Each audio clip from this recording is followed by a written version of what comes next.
Yo, what's up? Welcome to Super Harry, where stories come alive.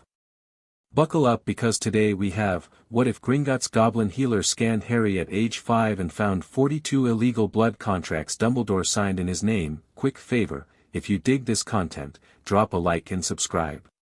It takes just a second but means so much to us. Let's roll. Chapter 1, The Healer's Discovery. Arabella Figg knew something was terribly wrong the moment Harry Potter collapsed in her kitchen. The small 5-year-old had been helping her feed her cats, a rare moment of childhood joy for a boy whose smile appeared as infrequently as rain in a drought. 1 second he'd been giggling as Mr. Tibbles licked milk from his fingers, and the next, he'd crumpled to the floor, his skin burning with fever yet somehow ghostly pale. Harry! Harry! She dropped to her knees beside him, arthritis forgotten in her panic. His breathing came in shallow gasps, his small chest barely rising. When she touched his forehead, he felt like fire itself. Even more alarming was the angry red scar, pulsing and weeping what looked like black ichor. Arabella's heart raced. She'd been placed in this Muggle neighborhood for one purpose, to watch over Harry Potter. Dumbledore's instructions had been clear: observe but don't interfere, report unusual events but maintain distance. This, however, wasn't merely unusual, it was catastrophic. Her hands trembled as she shuffled to the fireplace. Being a squib had its limitations, but she still had access to flu powder. Dumbledore had warned her to use it only in dire emergencies. If this isn't dire, nothing is, she muttered, tossing a handful of powder into the flames. But instead of calling Dumbledore as instructed, she made a split-second decision that would change everything. Gringotts Healing Department, she called out clearly. The flames flashed emerald green, and a goblin's stern face appeared in the fire. State your emergency, the goblin said curtly. It's Harry Potter, Arabella's voice broke. He's collapsed, burning with fever. His scar it's bleeding something black. Please, he needs help now. The goblin's eyes widened fractionally, the equivalent of open shock in goblin expressions. Stand back. We're sending a healer immediately. Before Arabella could respond, the flames roared higher, and a goblin in midnight blue robes embroidered with silver healing runes stepped through. He carried a case of polished obsidian that gleamed in the firelight. I am Healer Gornick, he announced, scanning the room with sharp eyes until they landed on Harry's small form. Without waiting for pleasantries, he moved to the boy's side with surprising grace. How long has he been like this? Minutes only, Arabella wrung her hands. He was fine, and then, Gornick wasn't listening. He had opened his case and withdrawn a silver instrument that hummed with magic as he passed it over Harry's body. The device emitted a discordant screech when it reached the scar, and Gornick's already stern expression hardened into something like fury. This child bears multiple magical bindings and a parasitic entity, he said, his gravelly voice cutting through Arabella's panicked thoughts. He requires immediate treatment beyond what can be provided here. Dumbledore said he can't leave. Albus Dumbledore's wishes are irrelevant in matters of goblin healing, Gornick interrupted, already wrapping Harry in a silver-threaded blanket that seemed to appear from nowhere.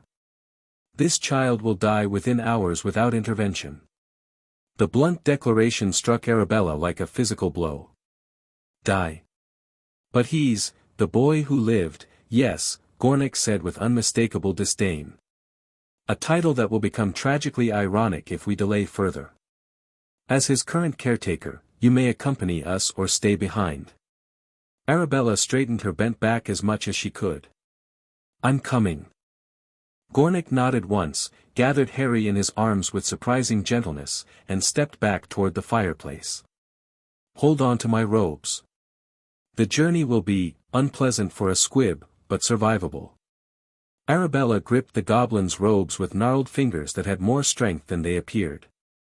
As the green flames engulfed them, she whispered a silent apology to Dumbledore, and a more fervent one to the small boy who should never have been in this position in the first place. Gornick had understated the unpleasantness of flu travel for squibs. Arabella stumbled out of the Gringotts fireplace, stomach heaving and vision swimming with black spots. A younger goblin steadied her with surprising strength, though his expression suggested he found touching a human distasteful. When her vision cleared, Arabella found herself in a vast chamber of white marble veined with gold. Unlike the bank's public areas, this room hummed with magic so potent she could feel it even without magical ability of her own. In the center stood a raised platform of obsidian where Gornek had already placed Harry. "Alert Director Ragnarok," Gornek barked to another goblin. "Inform him we have a covenant of sanctuary situation involving the Potter heir." The messenger goblin's eyes widened, and he sprinted from the room without question. "What's happening?" Arabella asked, clutching a marble column for support. "What's wrong with him?" Gornek didn't look up from Harry, over whom he now held a crystal that shed rainbows across the boy's deathly pale face.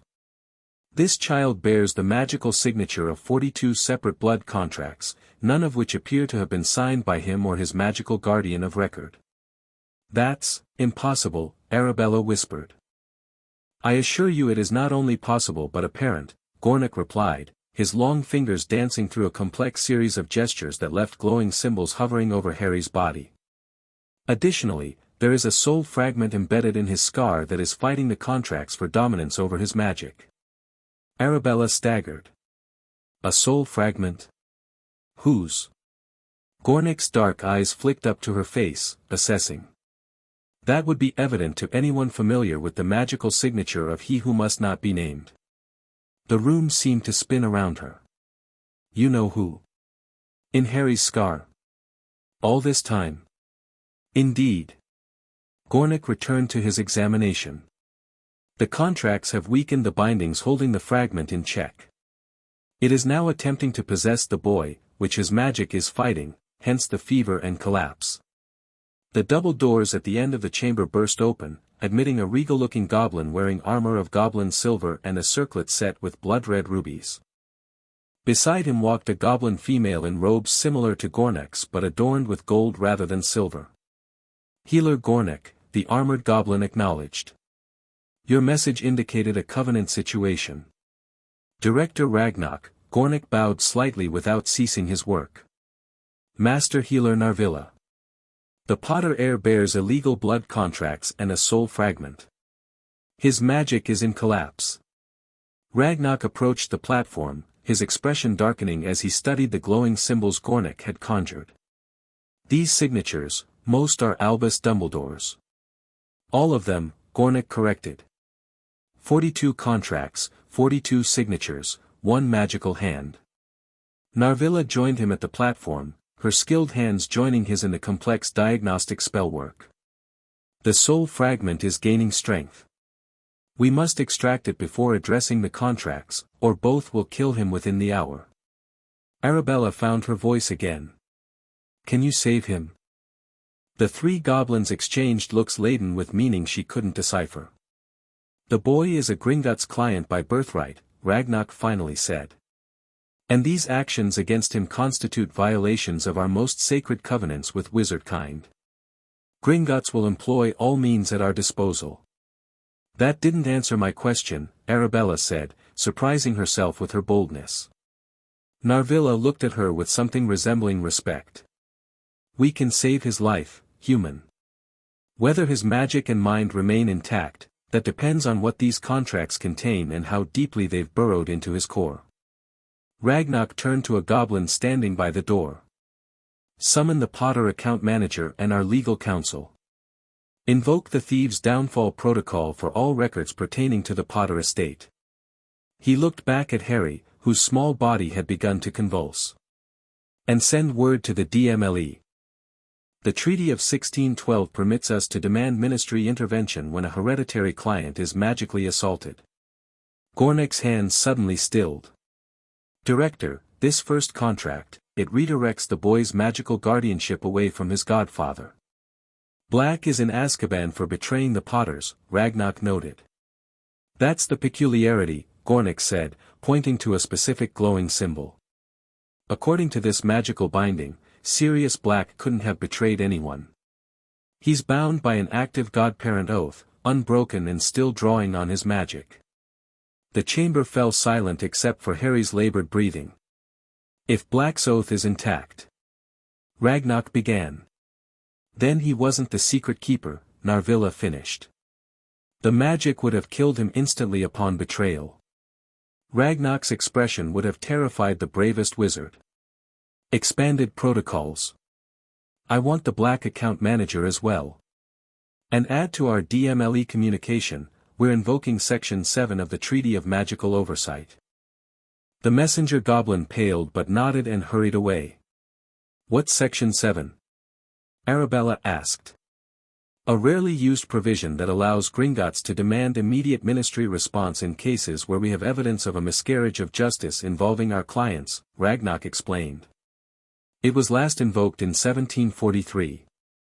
Narvilla's hands moved in urgent patterns over Harry's scar. "We have no time for politics. The fragment is fighting back. We need to move him to the ritual chamber now." Ragnarok nodded. "Proceed. I will handle the ministry and gather our legal team." He turned to Arabella. "You, Squib. What is your connection to the Potter heir?"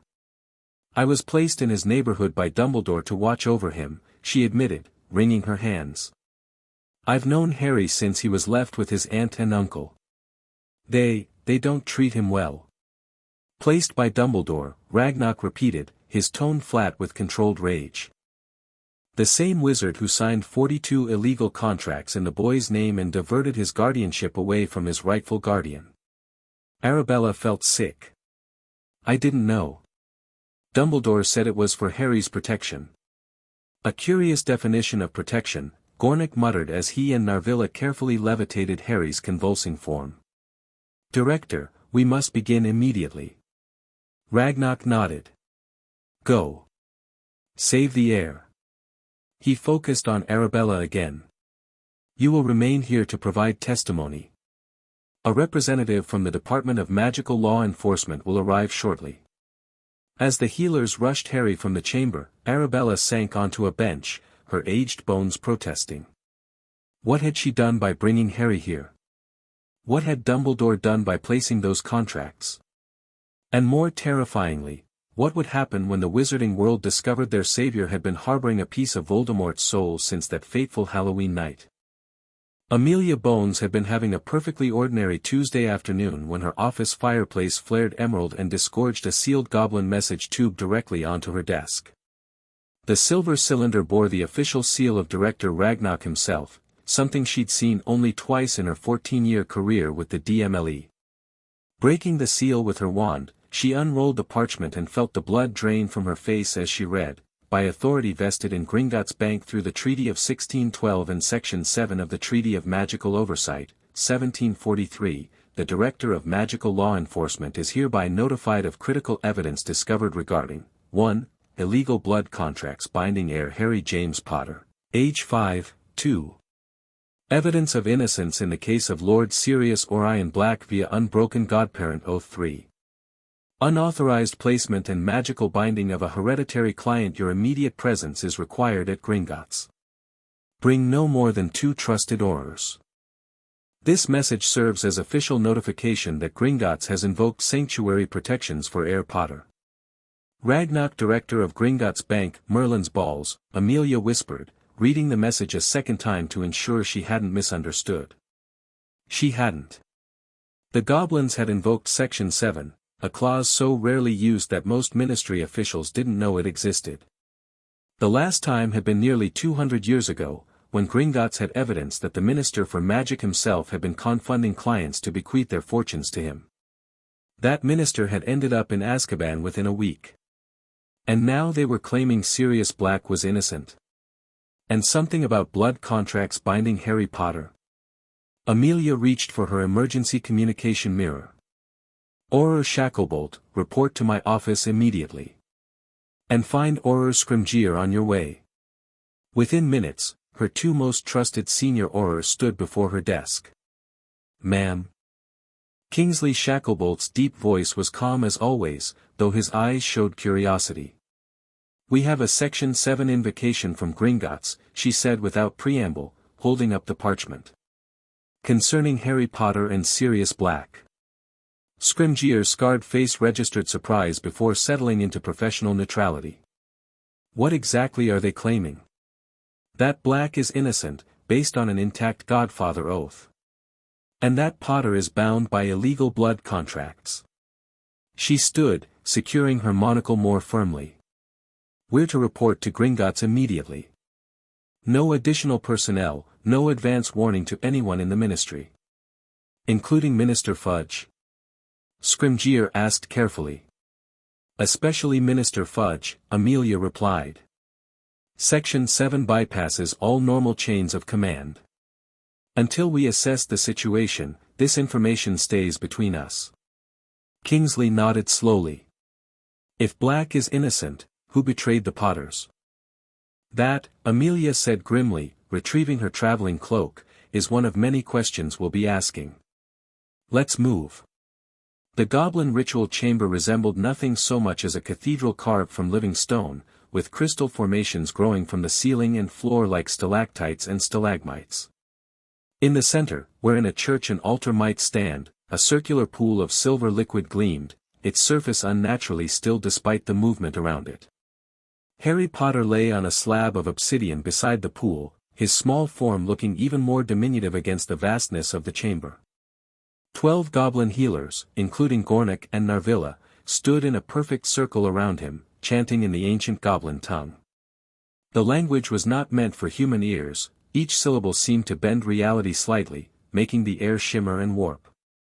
The fragment resists, Gornik observed during a brief pause in the chanting. It has anchors beyond the scar. Narvilla passed a clawed hand over Harry's forehead, leaving behind a trail of golden light. The contracts. They've created channels the fragment is using to access his core magic. Can we extract it without breaking the contracts first? Asked another healer. Narvilla's expression grew grim. No. But breaking 42 blood contracts simultaneously would kill him instantly. Gornik studied the magical aura surrounding Harry, which had become visible to their enhanced ritual sight, a swirling mass of colors dominated by sickly green tendrils stretching from the scar throughout his body. We must isolate the fragment first, he decided. Force it back into the scar alone, then extract it. Once it's contained, we can begin breaking the contracts sequentially. The boy's magic is already dangerously depleted, objected another healer. Forcing the fragment back will require using his own magical reserves as a barrier. We have no choice, Narvilla said. If we don't extract the fragment now, it will possess him completely within the hour. Gornik nodded grimly. Prepare the purging pool. We'll need to immerse him once the fragment is contained. The healers resumed their chanting, this time with a different cadence. The air around Harry began to glow with runes that none but goblins could read, ancient symbols of containment, purification, and banishment. Harry's small body arched suddenly, a silent scream forming on his lips as the black ichor began to flow more freely from his scar. The goblins intensified their chanting, and slowly, agonizingly slowly, the sickly green tendrils began to retract from his limbs, chest, and abdomen, pulling back toward the lightning bolt scar. It fights us, Gornik growled between chants. It has existed too long within him. It believes it belongs there. It does not belong, Narvilla responded, her voice resonating with power. By our covenant with magic itself, we banish this abomination. The chanting reached a crescendo, and the black substance bubbled from Harry's scar like tar from a pit. It formed a writhing mass above his forehead, trying desperately to sink back in. Gornik raised a silver knife and, with precision that belied the apparent violence of the act, scraped the substance away from the boy's skin and into a crystal vial.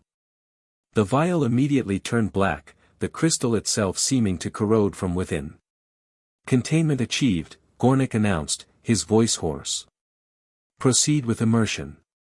For healers carefully lifted Harry's unconscious form and carried him to the silver pool.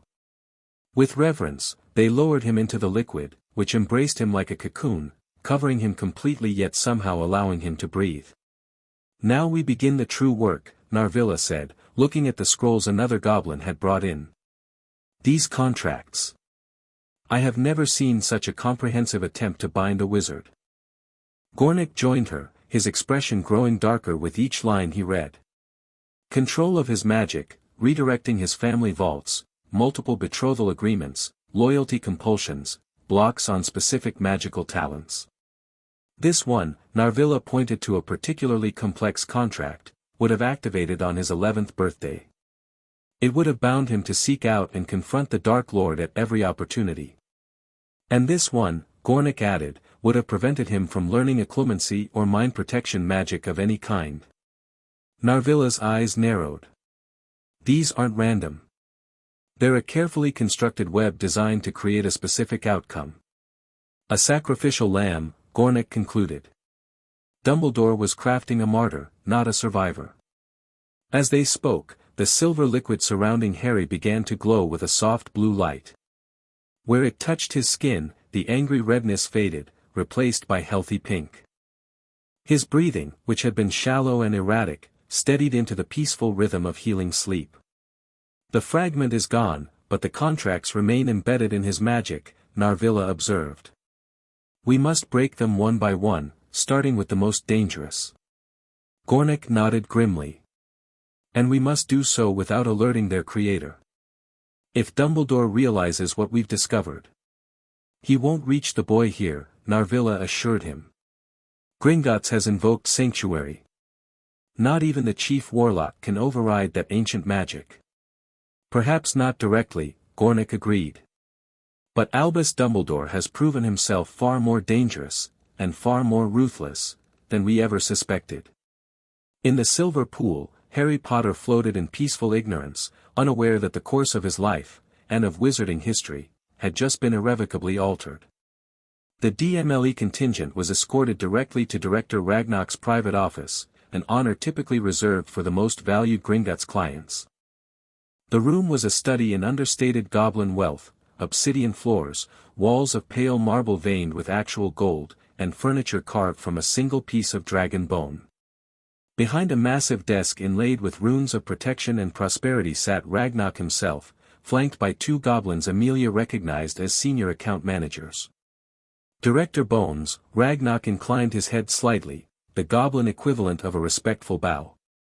Your prompt response honors the treaties between our peoples. Director Ragnarok, Amelia returned the gesture with practiced precision. These are Senior Aurors Kingsley Shacklebolt and Rufus Scrimgeour, my most trusted officers. Ragnarok nodded to acknowledge them but didn't waste time on further pleasantries. We face a situation of unprecedented severity involving the Potter heir. A folder of black dragon hide appeared on the desk between them. This contains certified copies of 42 illegal blood contracts binding Harry James Potter, all signed by Albus Dumbledore between November 1981 and December 1984. None bear the signature or magical consent of the child or his rightful magical guardian. Amelia carefully opened the folder, and despite her decades of law enforcement experience, felt her blood run cold at what she saw.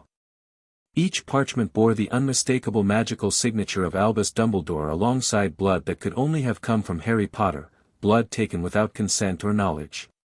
These are comprehensive, she said finally, struggling to maintain professional detachment. Financial diversions, magical bindings, behavioral compulsions, arranged marriages. And this, Ragnarok placed a single parchment atop the others, is the most immediate concern. A contract diverting magical guardianship away from the child's godfather, Lord Sirius Black, to Albus Dumbledore himself. Kingsley leaned forward. But Sirius Black betrayed the Potters to Voldemort. He's in Azkaban for mass murder. That is the official record, Ragnarok agreed. Yet our healers have confirmed that Lord Black's godparent oath to Harry Potter remains intact and actively drawing on his magic. Such an oath would have terminated instantly, killing Lord Black, had he willingly betrayed the Potters. Scrimgeour's eyes narrowed. You're saying Black is innocent? That's a serious accusation.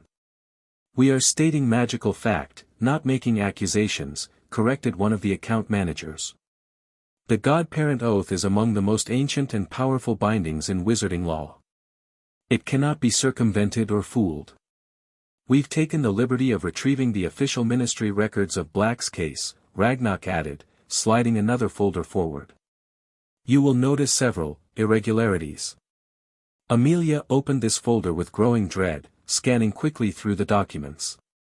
There's no trial transcript. Because there was no trial, Ragnarok confirmed. Lord Black was sent to Azkaban without a hearing, interrogation, or even a formal charging document. Merely an order of incarceration signed by Bartemius Crouch and Minister Bagnold. Amelia closed her eyes briefly, feeling the weight of a monstrous injustice. And with an active godfather bond, he couldn't have committed the crime. Precisely. But if Black didn't betray the Potters, who did? Kingsley asked. That is a question for your department, Ragnarok replied. Our concern is with the Potter heir, who lies near death from the combined effects of these illegal contracts and a parasitic magical entity our healers are currently extracting from his cursed scar.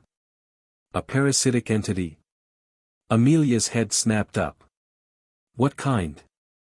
The goblins exchanged glances. A soul fragment, Ragnarok finally said. One bearing the magical signature of the wizard known as Voldemort. The silence that followed was absolute. A piece of you-know-whose soul, in Harry Potter's scar. Scrimgeour finally managed. For 4 years. Indeed, Ragnarok confirmed. Our healers believe it was an unintentional attachment, created when the killing curse rebounded. The fragment has been dormant until recently, when the strain of so many blood contracts on the boy's magic weakened the natural barriers containing it. Amelia's mind raced through the implications. Albus knew, she whispered, almost to herself. He must have known, and instead of removing it, he bound Harry's magic with additional contracts. That is our assessment as well, Ragnarok agreed. Some of these contracts appear specifically designed to prevent the boy from developing mental defenses or magical abilities that might have naturally expelled the fragment. Kingsley looked ill. Why would Dumbledore do this? The contracts tell a story, said one of the account managers, speaking for the first time. A story of a child being molded into a weapon or a sacrifice. Multiple contracts ensure the boy would develop specific enmities, loyalties, and even romantic attachments. And several ensure he would never reach his magical potential, added the other manager. Limiting his power, blocking certain talents, preventing him from accessing his family knowledge or resources. Amelia closed the folders, her decision made. I'll need to take Lord Black into protective custody immediately and arrange for questioning under Veritaserum. And I want aura protection for Harry Potter while he recovers. Gringotts has invoked sanctuary for Heir Potter, Ragnarok reminded her. He will remain under our protection until the contracts are safely dissolved and his health stabilized. You may, however, assign auras to coordinate with our security forces. Agreed. Amelia stood. Kingsley, you'll handle Black's extraction from Azkaban personally. Use the DMLE emergency port key authorization. Scrimgeour, I need you to quietly assemble a team to secure any evidence related to the Potter case, starting with their home in Godric's Hollow and any ministry records. Both Aurors nodded grimly. And what of Albus Dumbledore? Ragnarok asked, his black eyes glittering. Amelia's expression hardened. For now, we gather evidence. These contracts alone are enough for multiple life sentences, but Dumbledore has powerful allies and a sterling public reputation. We move carefully, building an ironclad case before making any public moves against him. A wise approach, Ragnarok agreed. Gringotts will continue breaking the contracts binding Heir Potter. We estimate the process will take several weeks, as each must be carefully dismantled without damaging his magical core. I'll return tomorrow to begin formal documentation of the case, Amelia promised. And Director Ragnarok, thank you for invoking Section 7. Without it, this might never have come to light. Ragnarok's smile was all teeth and no warmth. Gringotts protects its clients, Director Bones. especially those who have been betrayed by the very wizard sworn to protect them. Azkaban rose from the churning North Sea like a nightmare-given form, a twisted spire of black stone shrouded in perpetual mist and despair. As the small boat carrying Kingsley Shacklebolt approached, he felt the familiar cold dread of Dementors washing over him, though his Patronus, a sleek silver lynx, kept the worst effects at bay. The emergency extraction orders in his pocket felt impossibly heavy. In his 15 years as an Auror, Kingsley had escorted hundreds of prisoners to Azkaban, but he had never removed one, especially not a prisoner of Sirius Black's notoriety. The boat bumped against the small stone jetty, and 2 human guards approached, their expressions suspicious beneath their hooded cloaks. Auror Shacklebolt, one recognized him. No prisoner transport scheduled today. Emergency extraction order, Kingsley replied, presenting the sealed parchment bearing Amelia Bones's signature and the DMLE seal. Prisoner Sirius Black is to be removed immediately for questioning in a new investigation. The guards exchanged alarmed glances. Black. But he's in maximum security. The paperwork for that would take, this supersedes standard protocols, Kingsley interrupted, his deep voice leaving no room for argument. Director Bones has invoked Section 12 of the Emergency Powers Act. That silenced any further objections. Section 12 was rarely used, it granted the DMLE director authority to bypass normal judicial processes in cases of national security. You'll need more than that Patronus to approach Black's cell, the senior guard finally said. The Dementor concentration in maximum security, I'm aware, Kingsley cut him off again, producing a small silver box from his robes. Chocolate infused with Patronus essence. Now, if you'll escort me to the prisoner. The journey through Azkaban's twisting corridors was as nightmarish as always.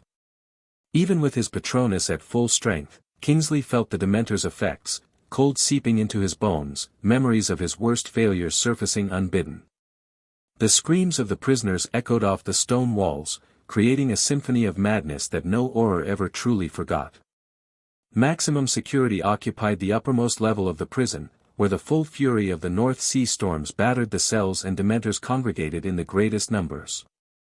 As they climbed the final staircase, Kingsley strengthened his Patronus with memories of his sister's wedding, laughter, music, joy, and felt the silvery links grow brighter in response.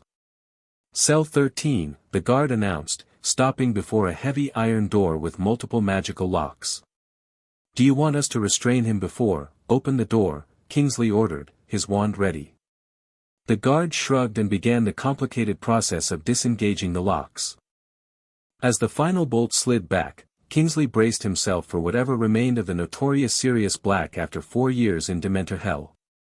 The cell door swung open to reveal a small stone chamber with a single narrow window overlooking the raging sea. Huddled in the corner on a thin pallet sat a skeletal figure that bore little resemblance to the handsome, confident Auror Kingsley remembered from his early days at the ministry. Sirius Black's once lustrous black hair hung in matted tangles around a face so gaunt it resembled a skull more than a living man. His prison robes hung from a frame that had lost perhaps 4 stones since his incarceration. But it was his eyes that struck Kingsley most, grey eyes that still burned with an intensity that spoke of an unbroken will.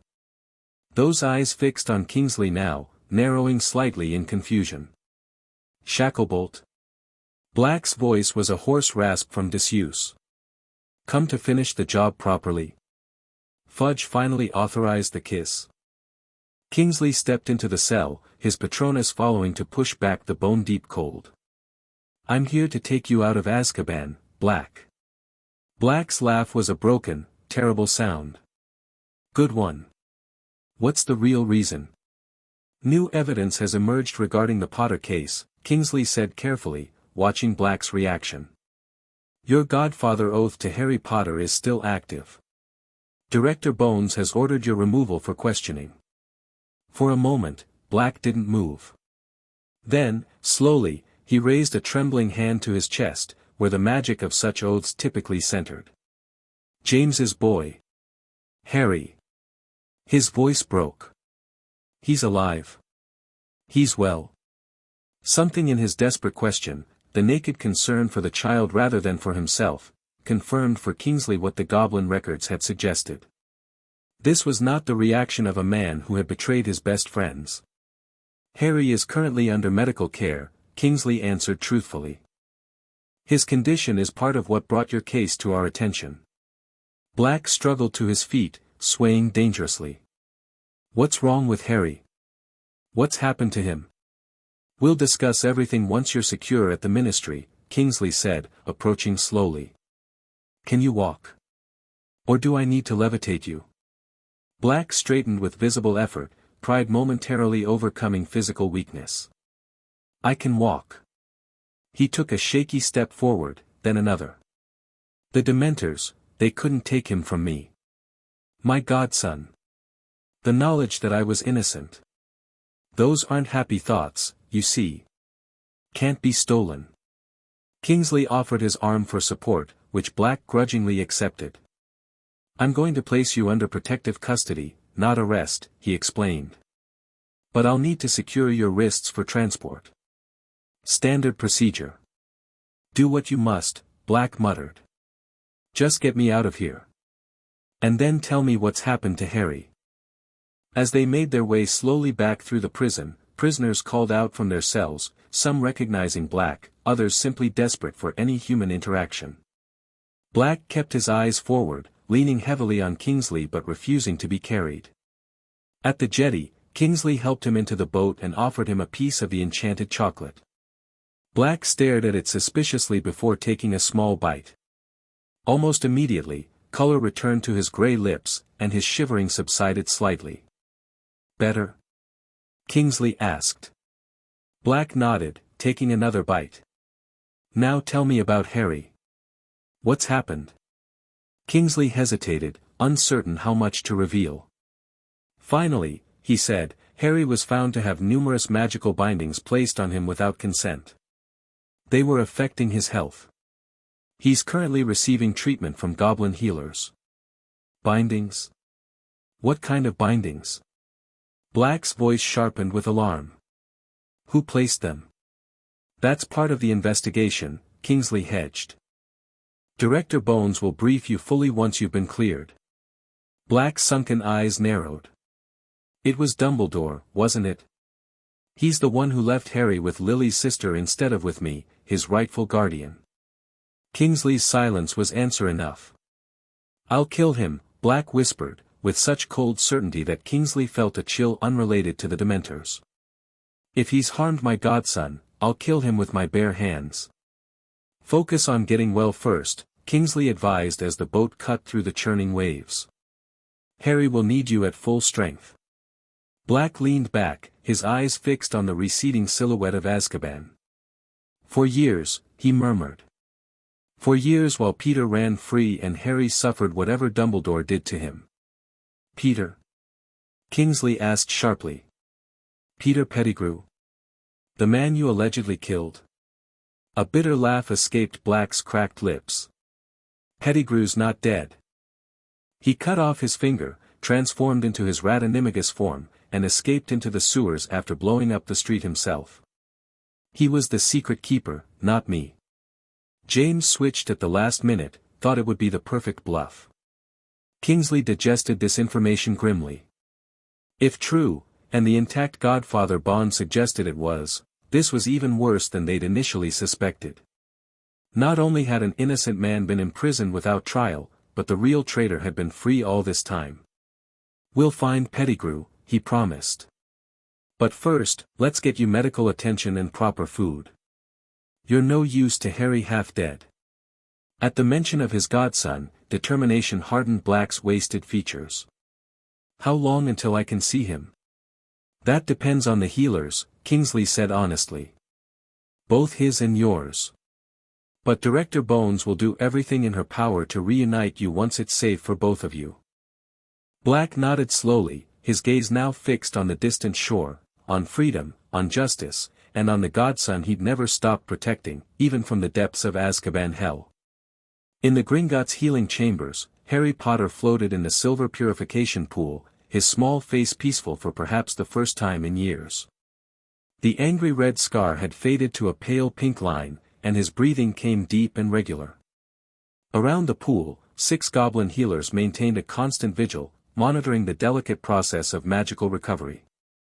Gornik stood at a workbench nearby, carefully examining a contract written on parchment so dark it seemed to absorb the light around it. Beside him, Narvilla arranged crystal vials containing various healing potions adapted for human physiology. This contract is the foundation of the entire structure, Gornik observed, pointing to specific runes that glowed faintly on the parchment. Dumbledore created it first, on the very night the Potters died. It diverts the protection of Lily Potter's sacrifice away from her original intent. Narvilla looked up sharply. Explain. According to our diagnostics, Lily Potter performed an ancient blood sacrifice ritual in her final moments, giving her life willingly to create a powerful protection around her son. Such magic would normally shield the child completely from the one who threatened him. Yet the Dark Lord's soul fragment attached to the boy regardless, Narvilla noted. Precisely.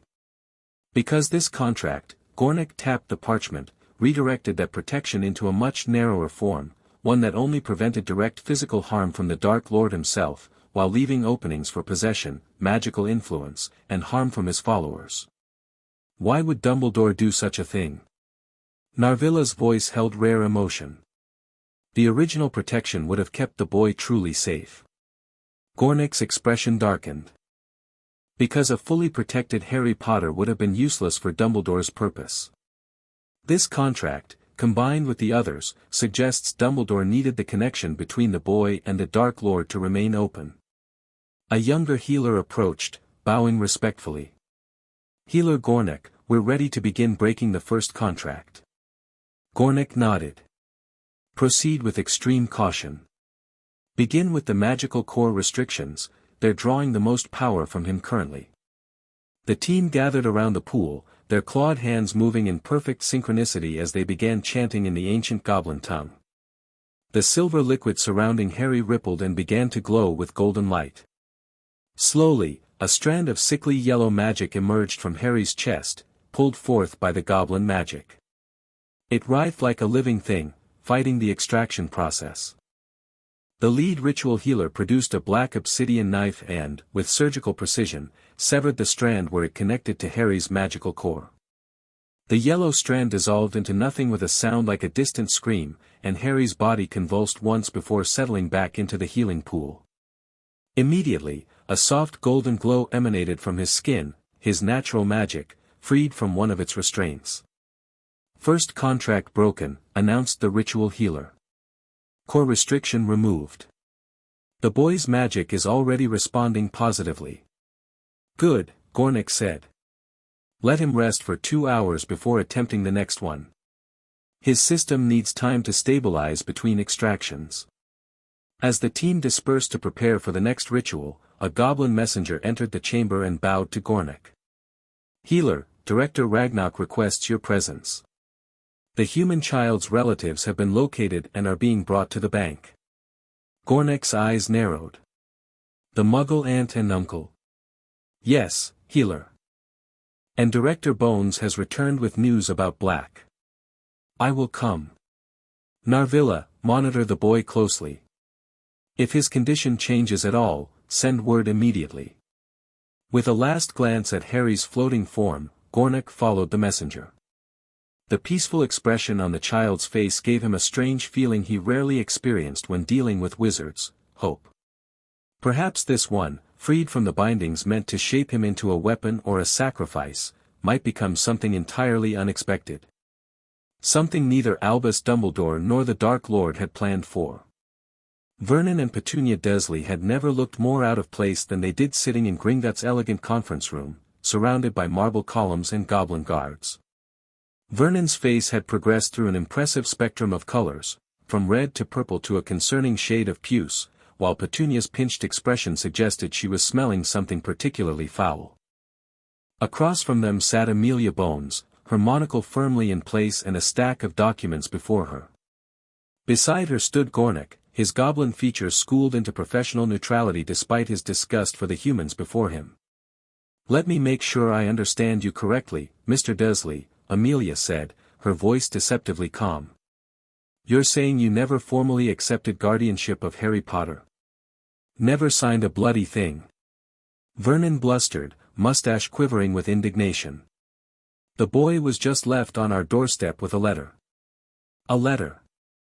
As if he was a bottle of milk. And this letter was from that Dumbledore person, Petunia sniffed. Saying Lily and her husband had gotten themselves killed, and we had to take the boy because of some blood protection nonsense. Amelia made a note. And at any point over the last 4 years, did anyone from the wizarding world check on Harry's well-being? Any visits from ministry officials or representatives of Dumbledore? The Dursleys exchanged glances. That batty old woman with the cats, Vernon finally said. Fig. Always watching the boy when we couldn't fob him off on anyone else. Arabella Fig is a squib placed there by Albus Dumbledore, Gornick provided. She's the one who brought the boy to us when he collapsed. Collapsed? Petunia's voice sharpened with what might have been genuine concern, or merely fear of consequences. What's wrong with him? Your nephew was found to have multiple illegal magical bindings affecting his health and magic, Amelia explained coldly. He nearly died. Vernon shifted uncomfortably. Well, that's nothing to do with us, is it? We don't know anything about your freakish, Mr. Dursley, Amelia interrupted. I should inform you that I am recording this interview as part of a criminal investigation into child endangerment and neglect. Perhaps you'd like to reconsider your choice of words. Vernon's mouth snapped shut. Now, Amelia continued, please describe Harry's living conditions in your home. Another uncomfortable exchange of glances. He has everything he needs, Petunia said defensively. Food, clothes, your own son's cast-offs, which are 4 sizes too large, Gornick interjected, consulting a parchment. And according to our medical examination, the boy shows signs of long-term malnutrition consistent with regular food deprivation. We never starved him. Vernon protested. Just disciplined him when he needed it. The boy's unnatural, always causing trouble with his abnormality. His accidental magic, Amelia corrected. A normal phenomenon in magical children, especially those under stress. Where does the boy sleep? Gornick asked suddenly. The question clearly caught the Dursleys off guard. Petunia's thin lips pressed together, and Vernon's face darkened again. He has a room, Vernon said evasively. Which room, specifically? Amelia pressed. After a painful silence, Petunia finally whispered, the cupboard under the stairs. The temperature in the room seemed to drop several degrees.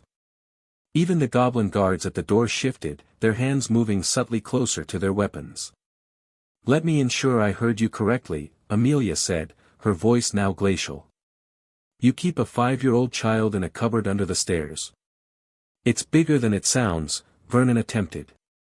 And we were going to move him to Dudley's second bedroom when he got older. Your son has 2 bedrooms, Gornick stated flatly, while your orphan nephew sleeps in a cupboard. The silence that followed was damning. Amelia closed her folder with deliberate care. Mr. and Mrs. Dursley, based on your own testimony and the medical evidence, I am formally charging you with child neglect and endangerment under both Muggle and magical law. You will be remanded to ministry custody pending arrangements with Muggle authorities. You can't do that.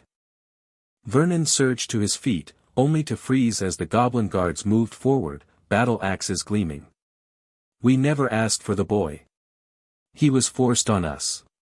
A child is not a burden to be endured, Mr. Dursley, but a responsibility to be honored, Amelia replied, rising as well. Your treatment of Harry Potter would be criminal regardless of his magical status. The fact that you punished a child for something beyond his control makes it particularly reprehensible. What about our Dudley? Petunia cried. Who will look after him if you take us away? Arrangements will be made with your sister, Marge Dursley, to temporarily care for your son, Amelia informed them. Though given what we've learned about your parenting methods, a full welfare investigation into his situation will also be conducted. Vernon seemed ready to explode again when a new voice spoke from the doorway. I've heard enough. All eyes turned to see a thin, haggard man standing between two oars. Despite his gaunt appearance and prison-cropped hair, there was no mistaking Sirius Black. His grey eyes burned with a cold fury as he stared at the Dursleys. "Sirius," Amelia acknowledged with a nod. "You should be resting." "I'll rest when my godson is safe," he replied, never taking his eyes off the Dursleys. "These are Lily's relations. The ones who kept Harry in a cupboard." Petunia shrank back as if physically struck. You're that black person. The one who was friends with Potter. They said you were in prison for murder." "Wrongfully imprisoned," Sirius corrected, his voice dangerously soft. "I've just spent 4 years in a cell the size of your dining room, surrounded by creatures that feed on human happiness. Yet somehow, I suspect Harry suffered more in your care than I did in Azkaban." Vernon, displaying a remarkable lack of self-preservation, puffed up indignantly. "Now see here, no, you see here," Sirius cut him off, stepping fully into the room. The Aurors flanking him tensed but didn't interfere. "I am Lord Sirius Black, Harry Potter's rightful guardian by blood, magic, and law. When I've finished healing and Harry is well, I will be taking him home, far away from you. But know this," he leaned closer, his voice dropping to a whisper that somehow everyone could hear. "If I discover any further harm you've done to my godson that hasn't been mentioned here today, there won't be enough left of you to imprison." "Is that a threat, Lord Black?" Amelia asked, though her tone suggested it was mere formality. Sirius straightened, his aristocratic bearing momentarily visible through his prison-ravaged appearance. "Merely a promise between family members, Director Bones. I'm sure you understand the sentiment." "Perfectly," she agreed, gesturing to her Aurors. "Take the Dursleys into custody. Standard restriction charms, but make sure they're comfortable, we wouldn't want to lower ourselves to their standards of care." As the Dursleys were led away, protesting loudly, Sirius seemed to deflate, the brief surge of energy leaving him swaying on his feet. Gornick stepped forward. "You should not be out of bed, Wizard Black. Your magical core is severely depleted from Dementor exposure." Sirius's haunted eyes found the goblins. "I need to see Harry. Please." Gornick studied him for a moment, then nodded once. "You may observe from a distance. The boy remains in critical magical recovery. Any disruption to the healing rituals could be catastrophic." "I understand," Sirius said softly. "I just need to see him. To know he's real." Amelia touched his arm gently. "I'll come with you. There's much we need to discuss about Dumbledore's actions and what happens next." Sirius nodded tiredly. "Dumbledore. I trusted him, you know. When he testified at the Wisengamot that the Potters had made me secret keeper, I thought he was simply mistaken." His laugh was hollow. "Now I wonder if he knew the truth all along." "We're investigating that possibility," Amelia assured him. "For now, focus on regaining your strength. Harry will need you at your best." As they followed Gornick toward the healing chambers, Sirius whispered, almost to himself, "I failed him once. I won't fail him again." Albus Dumbledore sat in his office at Hogwarts, a curious silver instrument on his desk emitting puffs of purple smoke at irregular intervals. His half-moon spectacles reflected the light from the magical device as he studied it with increasing concern. "Most troubling," he murmured to himself. The door to his office opened, admitting a stern-faced witch in emerald-green robes. "You wanted to see me, Albus?" "Ah, Minerva." Dumbledore looked up, his expression grave. "Yes. I fear we may have a situation developing regarding young Harry Potter." Minerva McGonagall's eyebrows rose sharply. "What's happened? Is the boy in danger?" "That," Dumbledore sighed, "is precisely what I'm trying to determine. One of my monitoring devices indicates a significant disruption in the blood wards I established at his aunt's home. And another suggests his magical signature has changed." "Changed? How?" "It appears stronger, more unrestrained. Dumbledore's fingers steepled beneath his chin. I think perhaps it's time I paid a visit to Privet Drive to ensure all is well. McGonagall's lips pressed into a thin line. Albus, in the 4 years since you left that boy with those awful muggles, how many times have you checked on him personally? A flicker of something, perhaps discomfort, crossed Dumbledore's features. Arabella Figg reports regularly on his physical well-being. And the monitoring charms, that's not what I asked, McGonagall interrupted, unusual steel in her voice. Have you, yourself, verified his living conditions since the night we left him on a doorstep?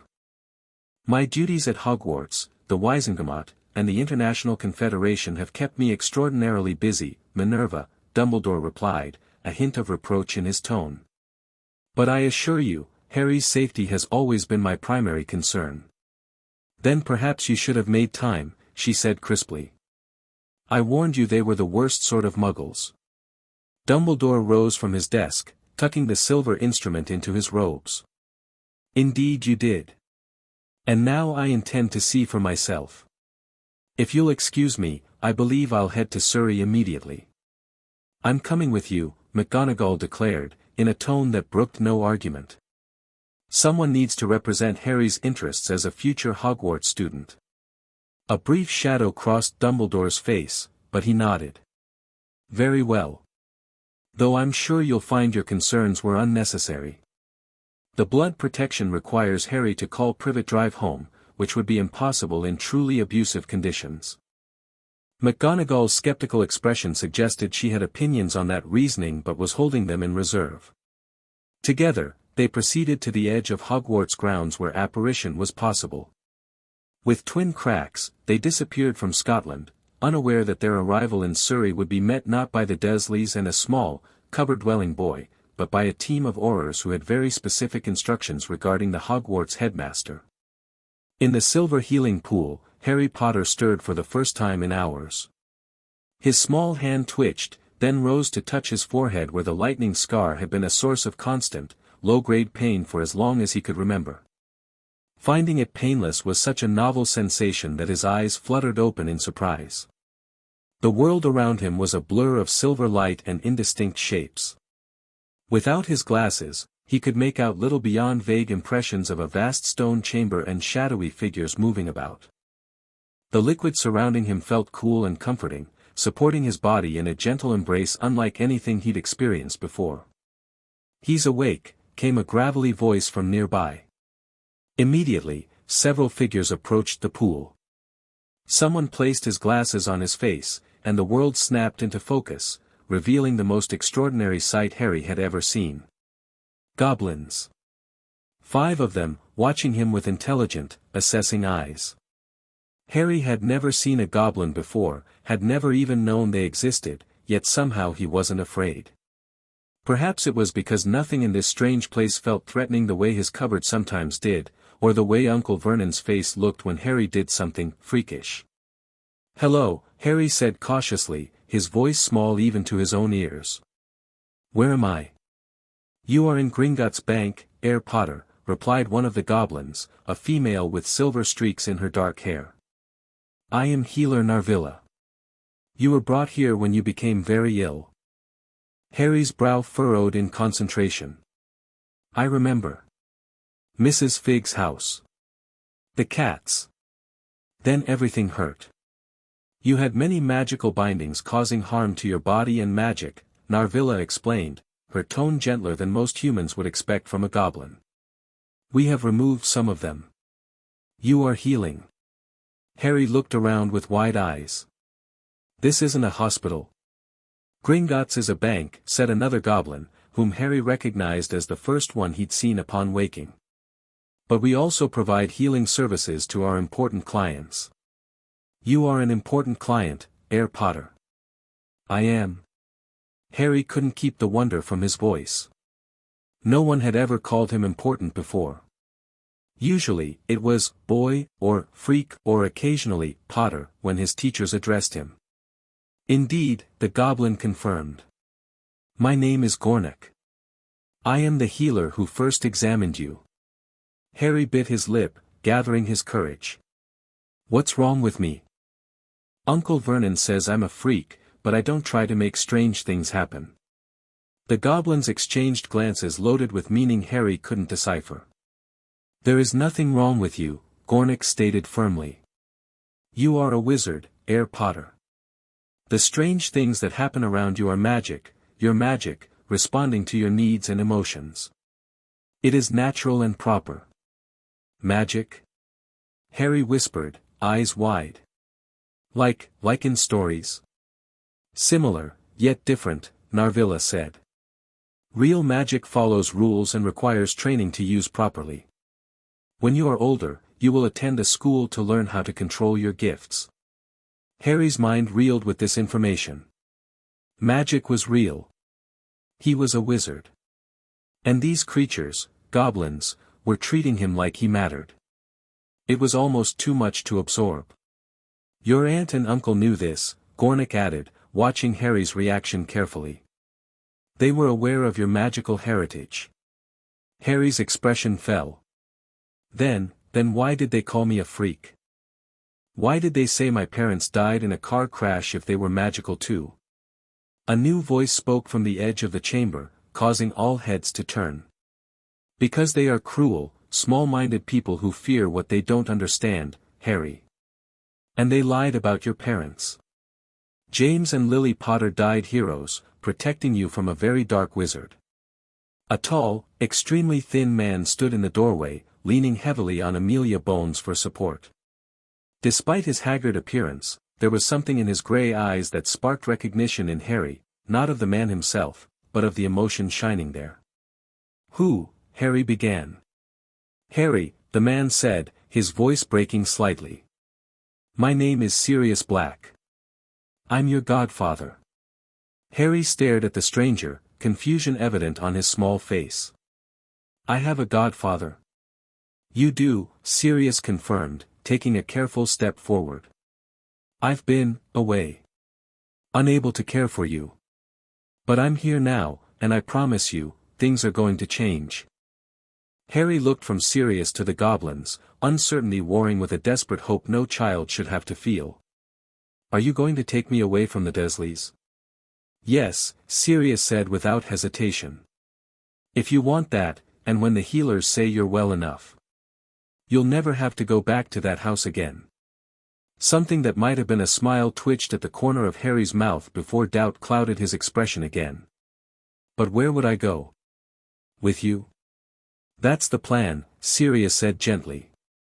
I have a house, well, several actually. Once I'm properly healed myself, we can live wherever you like. London, the countryside, by the sea, your choice. My choice. Harry repeated, as if the concept was entirely foreign to him. The adults exchanged concerned glances at this reaction. Harry, Amelia said, stepping forward, my name is Amelia Bones. I work for the Ministry of Magic, in the Law Enforcement Department. I want you to know that what happened to you, both the magical bindings and your treatment by the Dursleys, was wrong. Very wrong. And we're going to make sure the people responsible are held accountable. Harry nodded slowly, processing this. Then, with the directness only a child can manage, he asked, am I still sick? Is that why I'm in this pool? Narvilla approached the edge of the pool. You are healing, Herr Potter.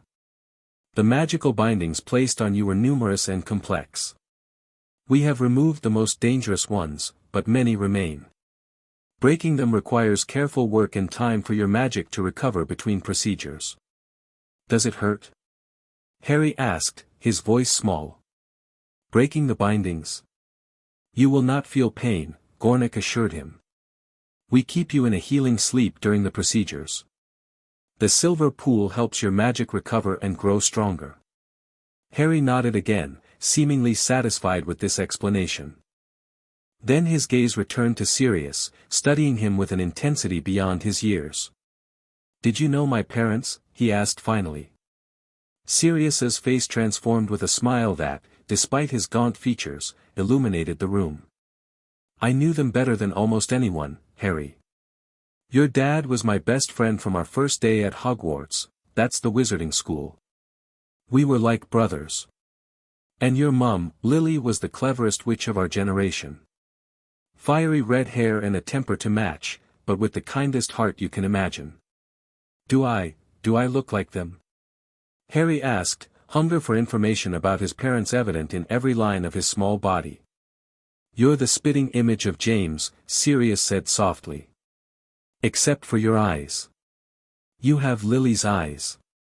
Exactly her eyes. Tears welled in those green eyes now, and Harry ducked his head, clearly embarrassed by this display of emotion.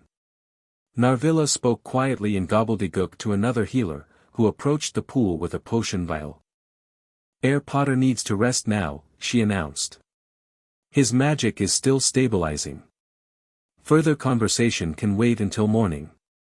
Though clearly reluctant, Sirius nodded. She's right, Harry. Both of us need to heal. But I'll be here when you wake up, that's a promise. You won't leave? Harry asked, that desperate hope flaring again. Wild hippogriffs couldn't drag me away, Sirius vowed. The goblins have kindly provided me a room nearby. I'll be just down the hall. Harry seemed to debate internally before asking one more question. Did my parents love me? The raw vulnerability in his voice struck everyone present like a physical blow. Sirius stepped closer to the pool, heedless of the silver liquid soaking his robes as he reached out to gently touch Harry's cheek.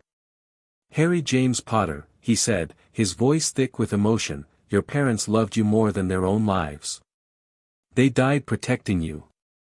James stood wandless against the most terrible dark wizard of our time to buy you and your mother a few more seconds. Lily used ancient magic powered by her love for you, to save your life even as she lost her own. Never, ever doubt that you were loved. You still are. Harry's small hand reached up to cover Sirius's. Thank you, he whispered. As the healing potion took effect and Harry's eyes drifted closed, the last thing he saw was his godfather's face, gaunt and haunted, yet filled with a fierce, protective love that promised safety, home, and belonging for the first time in Harry's young life. Amelia Bones stood in the ministry's secure conference room, facing the small group she had personally selected for this most sensitive of briefings. Present were Rufus Scrimgeour and Kingsley Shacklebolt, Algernon Croker from the Department of Mysteries, Andromeda Tonks, representing Sirius Black's legal interests, and, somewhat surprisingly, Minerva McGonagall, who sat rigid with suppressed fury. Thank you all for coming at such short notice, Amelia began. What I'm about to share is classified at the highest level. The investigation is ongoing, and premature leaks could jeopardize not only the case but potentially Harry Potter's life. She tapped her wand against a crystal sphere in the center of the table, activating the room's enhanced privacy wards. To summarize the situation, 5 days ago, Harry Potter was brought to Gringotts after collapsing with a dangerous magical fever. Goblin healers discovered he was bound by 42 illegal blood contracts, all bearing Albus Dumbledore's magical signature. McGonagall gasped, her hand flying to her mouth. 42. That's not possible. The magical strain would kill a grown wizard, let alone a child. Which is precisely why he collapsed, Amelia confirmed grimly. The contracts were designed to activate sequentially as he aged, but even dormant, they were draining his magic at a dangerous rate. Additionally, the goblin healers discovered a fragment of Voldemort's soul embedded in Potter's curse scar. The stunned silence that followed was broken by Croker, who leaned forward with intense interest. A soul fragment? You're describing a Horcrux. Did the goblins confirm this? They did not use that term specifically, Amelia replied, but they described it as a parasitic entity bearing Voldemort's magical signature that was attempting to possess the boy as his magical defenses weakened. Have they removed it? Croker pressed. Yes. It was the first thing they addressed. The fragment is contained in their most secure vault while they consult their curse-breaking experts on permanent destruction methods. McGonagall found her voice again. And the contracts? What exactly did Albus bind the boy with? Amelia opened a folder before her. They fall into several categories: financial diversions redirecting Potter estate money to various accounts, including Dumbledore's personal vault and a war chest under his sole control, magical bindings limiting Potter's access to specific magical talents and artificially suppressing his overall power, behavioral compulsions designed to activate at Hogwarts, including dependencies on specific individuals and antagonism toward others, and perhaps most disturbingly, a series of contracts meant to ensure Potter would confront Voldemort repeatedly, with limited skills to defend himself. He was creating a weapon, Scrimgeour observed, his scarred face grim. Or a sacrifice. That is our current assessment, Amelia agreed. The goblins believed Dumbledore was aware of the soul fragment and, rather than removing it, incorporated it into his plans for Potter's future. Where is Albus now? McGonagall asked, her Scottish accent thickened by emotion. Currently in a ministry holding cell, Kingsley answered. He apparat to Privet Drive yesterday and encountered our surveillance team. When informed that Harry Potter was under ministry protection, he attempted to obviate the Aurors and flee. He's being held on those charges while we build the larger case. And Harry? McGonagall's concern was evident. How is the poor child? Physically recovering, Amelia replied. The goblins have broken 17 of the contracts so far, prioritizing those most immediately harmful to his health and magic. They estimate another 2 weeks before all are safely removed. And his guardianship? Andromeda Tonks spoke for the first time, her aristocratic features reminiscent of her black family heritage despite her disownment.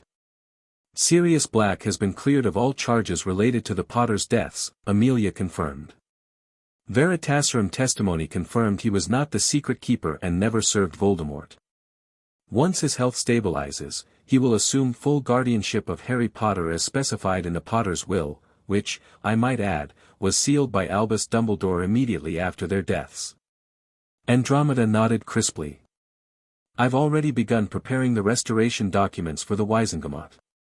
Sirius will be reinstated as Lord Black with full rights and compensations for wrongful imprisonment. What of Peter Pettigrew? Scrimgeour asked. Black's testimony places him as the actual traitor, yet we've found no trace of him. We've circulated his animagus form description to all magical law enforcement departments, Kingsley said. An unregistered rat animagus with a missing toe, corresponding to the finger found at the explosion site. But after 4 years. He could be anywhere, Amelia finished. We've also placed monitoring charms on known Death Eater residences and former Pettigrew associates, but I'm not optimistic about immediate capture. Croaker cleared his throat. There's a more pressing concern. If Voldemort created at least one Horcrux, he cannot truly die until it's destroyed. And there may be more than one. The room fell silent as the implications sank in. The goblins suggested the same possibility, Amelia acknowledged. They've agreed to examine their oldest clients' vaults for dark artifacts bearing similar signatures, and the Department of Mysteries has my authorization to prioritize research into Horcrux detection methods. McGonagall's face had gone pale. All this time. Albus knew you-know-who wasn't truly dead. That's why he's been so insistent on keeping tabs on Harry. It appears so, Amelia agreed. But rather than preparing Potter to defend himself properly, he was systematically weakening him while simultaneously ensuring he would be drawn to confront Voldemort repeatedly. For what purpose? McGonagall whispered. What could possibly justify such treatment of a child? That, Amelia said grimly, is what we intend to ask him under Veritaserum once the Wizengamot approves our petition. The charges against Dumbledore are severe enough to override even his position as Chief Warlock. Andromeda Tonks tapped her quill against her parchment. The political fallout will be unprecedented.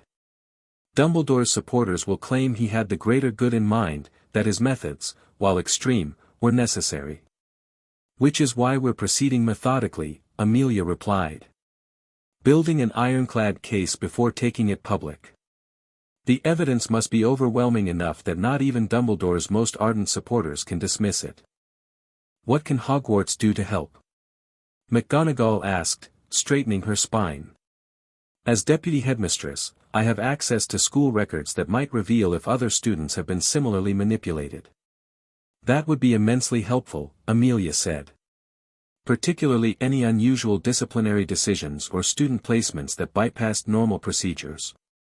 And any records of Dumbledore's interest in specific artifacts or restricted magics. Consider it done, McGonagall promised. And I would like to visit Harry, if possible. To assure him that Hogwarts will still be his home when the time comes, regardless of what Albus has done. Amelia nodded. I'll arrange it with the goblins. He could use more positive connections to the wizarding world. As the meeting concluded and the participants departed, Amelia remained at the table, reviewing her notes. The case against Dumbledore was building, but she knew better than to underestimate the most politically powerful wizard in Britain. He had contingency plans, loyal supporters in key positions, and decades of accumulated favors to call in. And somewhere out there, a disembodied Dark Lord was waiting to return, with Harry Potter caught in the middle of a chess game played by masters who viewed him as merely a piece to sacrifice. Not this time, Amelia murmured to herself, closing her folder with determination. This time, the boy comes first. Chapter 2, Breaking the Bonds. The second contract broke with the sound of shattering glass. Harry's small body arched in the silver pool, a golden light pulsing beneath his skin like a heartbeat. Around him, the 12 goblin healers maintained their chanting, their harsh voices blending into a rhythm as old as the bank itself. Gornick watched from the edge of the chamber, his dark eyes narrowed in concentration. This particular binding, a subtle compulsion designed to make Harry distrust Slytherin House and anyone associated with it, had been buried deeper than most, anchored directly to his emotional responses. That's 19, Narvilla announced, lowering her clawed hands. Sweat beaded on her wrinkled brow. The boy's magic is responding well. It rushed to fill the void immediately. His natural resilience is remarkable, Gornick agreed. Most wizards would have lost significant portions of their magical ability after such prolonged binding. The ritual completed, the other healers departed, leaving Gornick and Narvilla watching as Harry's breathing stabilized. The silver liquid cradled him gently, small ripples emanating from his fingertips where they breached the surface. Will you tell his godfather, or shall I? Narvilla asked. Gornick exhaled slowly. I will go. Black grows more impatient by the day, though he tries to hide it. He fears for the child. As he should, Gornick replied grimly.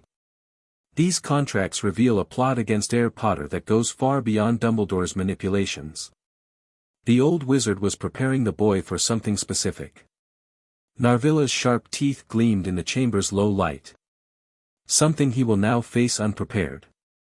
Perhaps, Gornick conceded. Or perhaps, unbound and properly supported, he will face it with greater strength than Dumbledore ever intended. As if responding to their conversation, Harry's eyes fluttered open. Without his glasses, his gaze was unfocused, but he turned his head toward their voices. Healer Gornick, he called softly, his voice stronger than it had been days earlier. Gornick approached the pool. I am here, Harry Potter. Did another one break? I felt something, snap. Indeed. A compulsion related to your future schooling. You may notice your thoughts and feelings becoming more your own as each contract dissolves. Harry seemed to consider this. It feels like taking off a heavy coat I didn't know I was wearing. A rare smile crossed Gornick's stern features. An apt description. Your magic is remembering its natural state. When can I see Sirius again? Harry asked, the question he'd repeated daily since first meeting his godfather. He awaits you now. If you feel strong enough, we can move you to the recovery chamber for a short visit. Harry's face lit up in a way that made him look, for the first time, like a normal 5-year-old boy rather than a solemn, wary child bracing for disappointment. I'm strong enough, he insisted, already trying to sit up in the pool. Gornick and Narvilla exchanged glances. 20 minutes, she conceded. Then he returns for the afternoon healing cycle. Sirius Black paced the length of his assigned chamber, his movements more fluid than they had been days earlier. The goblin healing regime was aggressive, painful potions that burned through his veins, purging dementor exposure and malnourishment simultaneously. But the results were undeniable. His face had begun filling out, the hollow cheeks giving way to the handsome features that had once made him the most eligible bachelor in Wizarding Britain. His mind, though, remained haunted by jagged fragments of Azkaban memories and newer, equally disturbing knowledge about his godson's treatment. A knock at the door interrupted his brooding. "Enter," he called, stopping his pacing. A young goblin healer appeared. "Lord Black, your godson is awake and has been moved to the recovery chamber for visitation." Sirius was moving before the goblin finished speaking, barely remembering to call a thanks over his shoulder as he strode down the corridor. The past week had established a routine. Harry would wake from healing trances for brief periods, during which Sirius would tell him stories about his parents, answer his endless questions about magic, or simply sit with him while he ate the nutrient-rich meals the goblins provided. Each visit revealed a new facet of Harry's personality emerging from beneath the bindings: curiosity, dry humor, flashes of stubbornness that reminded Sirius painfully of James. But also a wariness, a habit of flinching at sudden movements, that spoke volumes about his years with the Dursleys. The recovery chamber was smaller than the ritual room, designed for comfort rather than magic. Plush chairs surrounded a bed where Harry sat propped against pillows, his two thin legs dangling over the edge. His face brightened when Sirius entered. "They broke another one," he announced without preamble. Sirius smiled, crossing to sit beside him. "So I heard. How do you feel?" Harry's brow furrowed in concentration. "Different. Like." He struggled for words. "Like I can think about certain things differently." "What things?" Sirius prompted gently. "Hogwarts houses. Healer Gornick said this contract was making me dislike Slytherin automatically." Harry looked up with solemn green eyes.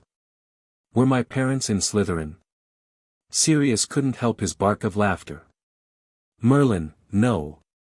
Your dad was Gryffindor through and through. Your mum too, though the Sorting Hat considered Ravenclaw for her." "What about you?" "Gryffindor, much to my family's eternal shame. Blacks had been in Slytherin for generations." Harry absorbed this with the intense focus he applied to all new information about his heritage. "Is Slytherin bad?" "The contract made me think it was." Sirius hesitated, wrestling with his own ingrained prejudices.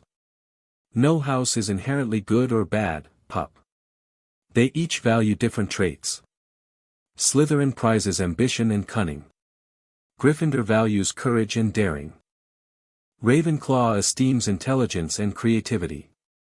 Hufflepuff treasures loyalty and hard work." "Which am I?" Harry asked. "That's for the Sorting Hat to decide when you're 11, Sirius explained.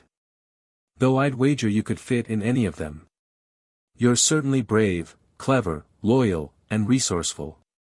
Harry ducked his head, still uncomfortable with compliments. "The contract wanted me to only be Gryffindor. I could feel it." Sirius's expression darkened. "Dumbledore was trying to control every aspect of your life, Harry. Right down to your schoolhouse."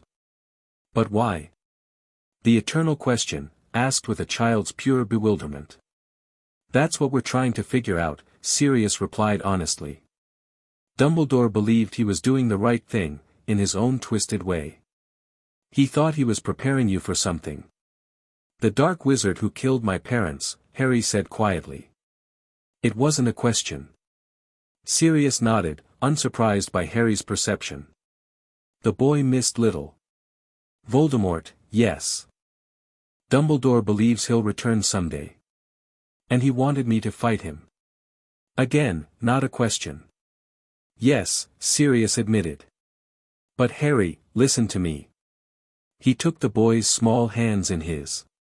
"That's not your responsibility.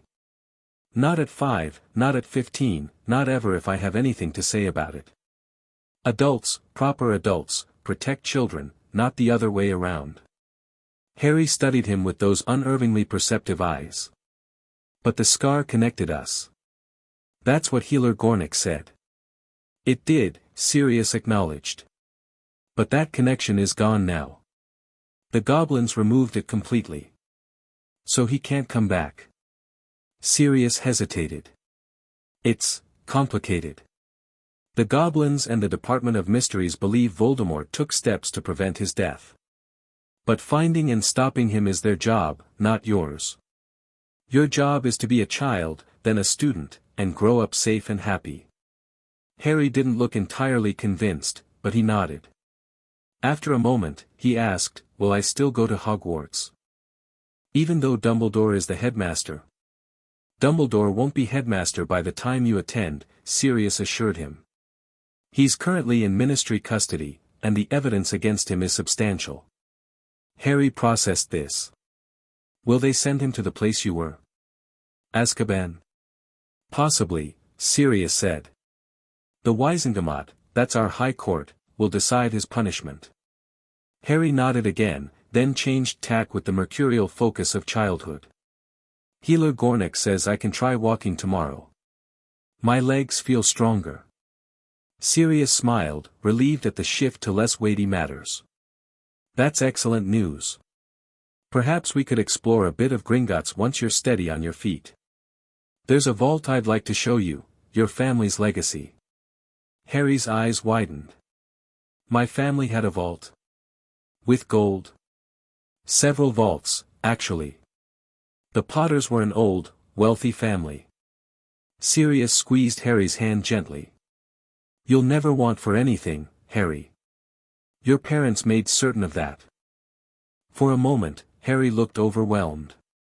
Then a small, mischievous smile, so like James that it made Sirius's breath catch, crossed his face. "Does that mean I can have a proper bedroom? One bigger than a cupboard?" Sirius felt the now familiar surge of rage toward the Dursleys, but kept his voice light. "Pup, you can have an entire wing of rooms if you want. Our ancestral home is rather absurdly large." Harry giggled, a sound so new and precious that Sirius committed it to memory. "I don't need a wing. Just a room with a real bed. And maybe some books. Books, toys, clothes that actually fit, a top-of-the-line training broom, whatever you want," Sirius promised. "Though we'll need to decide where to live first. Black Manor is an option, but it's a bit gloomy. We could look for something new, if you prefer. We get to choose together?" Harry asked, that note of disbelief still coloring his voice whenever offered choices. "Everything about our life together will be decided together," Sirius assured him. "That's what family does." Harry's smile was worth every moment in Azkaban, every pain of recovery, every dark memory still lurking in Sirius's mind. "I'd like that," he whispered. "A real family." Before Sirius could respond, a commotion in the hallway caught their attention. Raised voices, one goblin, one unmistakably human, approached rapidly. "Absolutely insist on seeing him immediately." "The boy's safety is—" The door burst open, revealing a livid Minerva McGonagall facing off against an equally stern Gornick. "Professor," Sirius acknowledged, instinctively shifting to place himself between Harry and the door.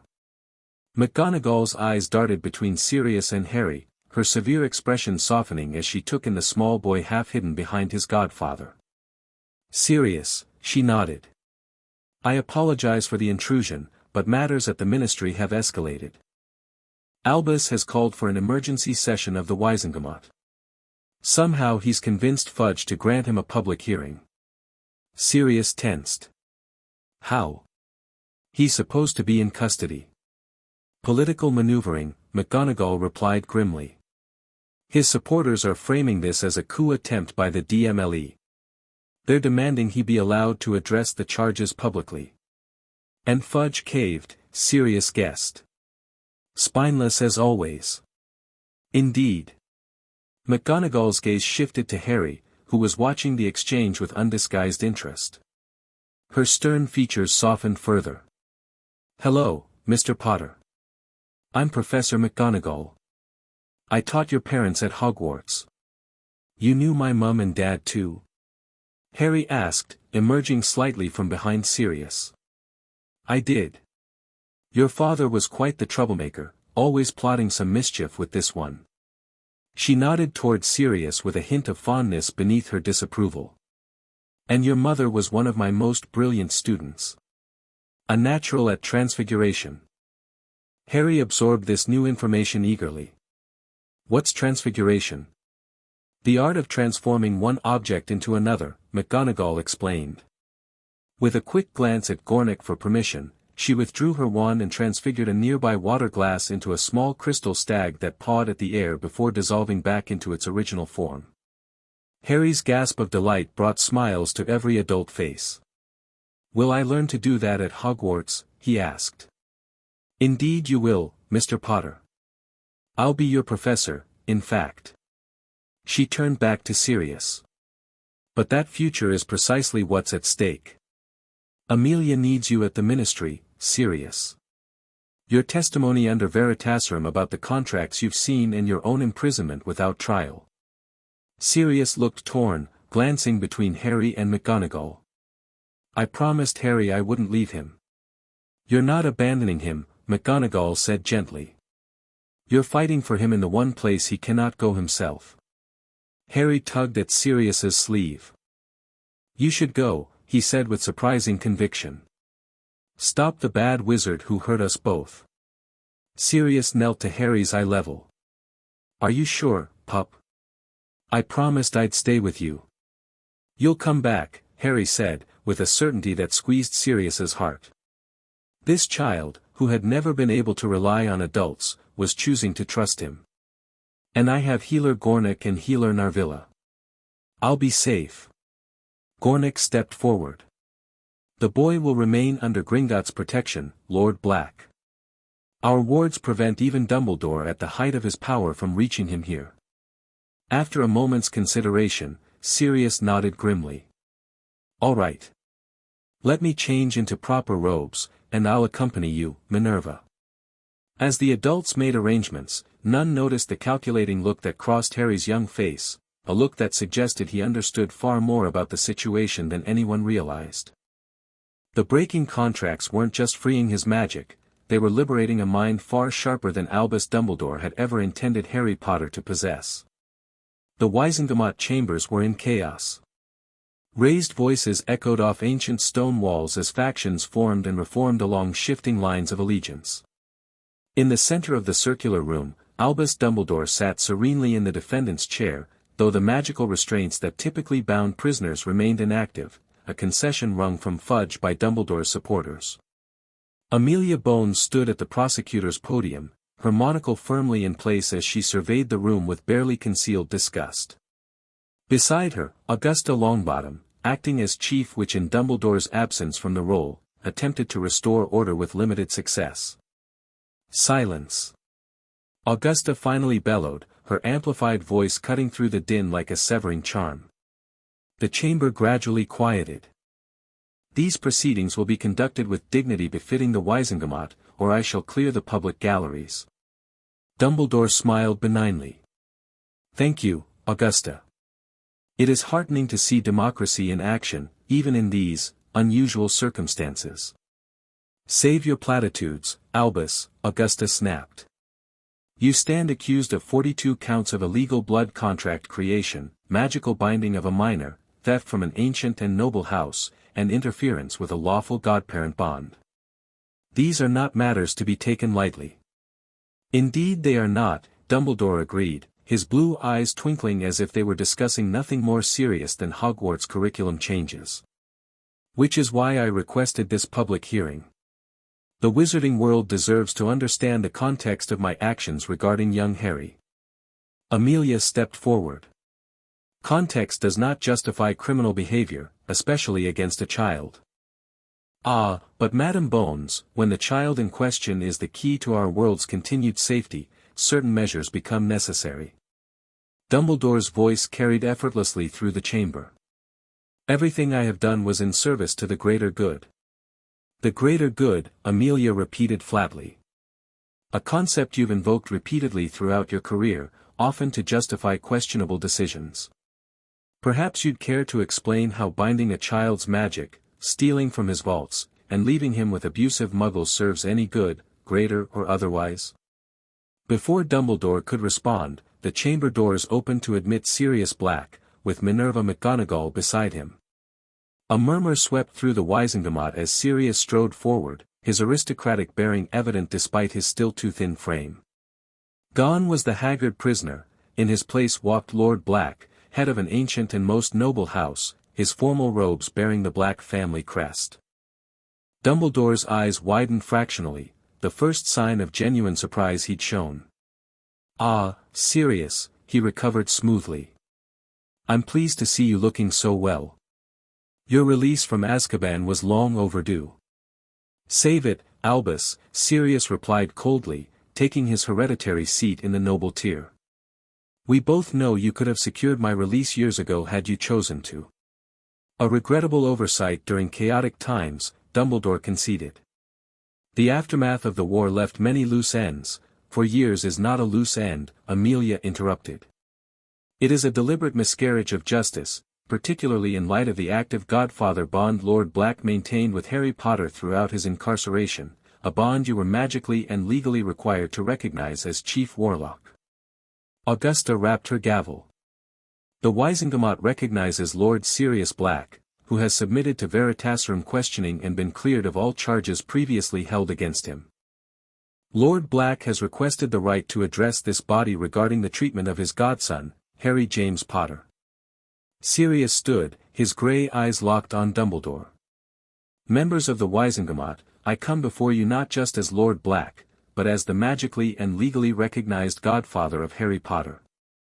When James and Lily Potter named me his guardian, I swore a blood oath to protect him with my life. That oath remains unbroken." He paused, letting the implication sink in. An unbroken godfather oath meant he could not have betrayed the Potters, a fact now understood by everyone present.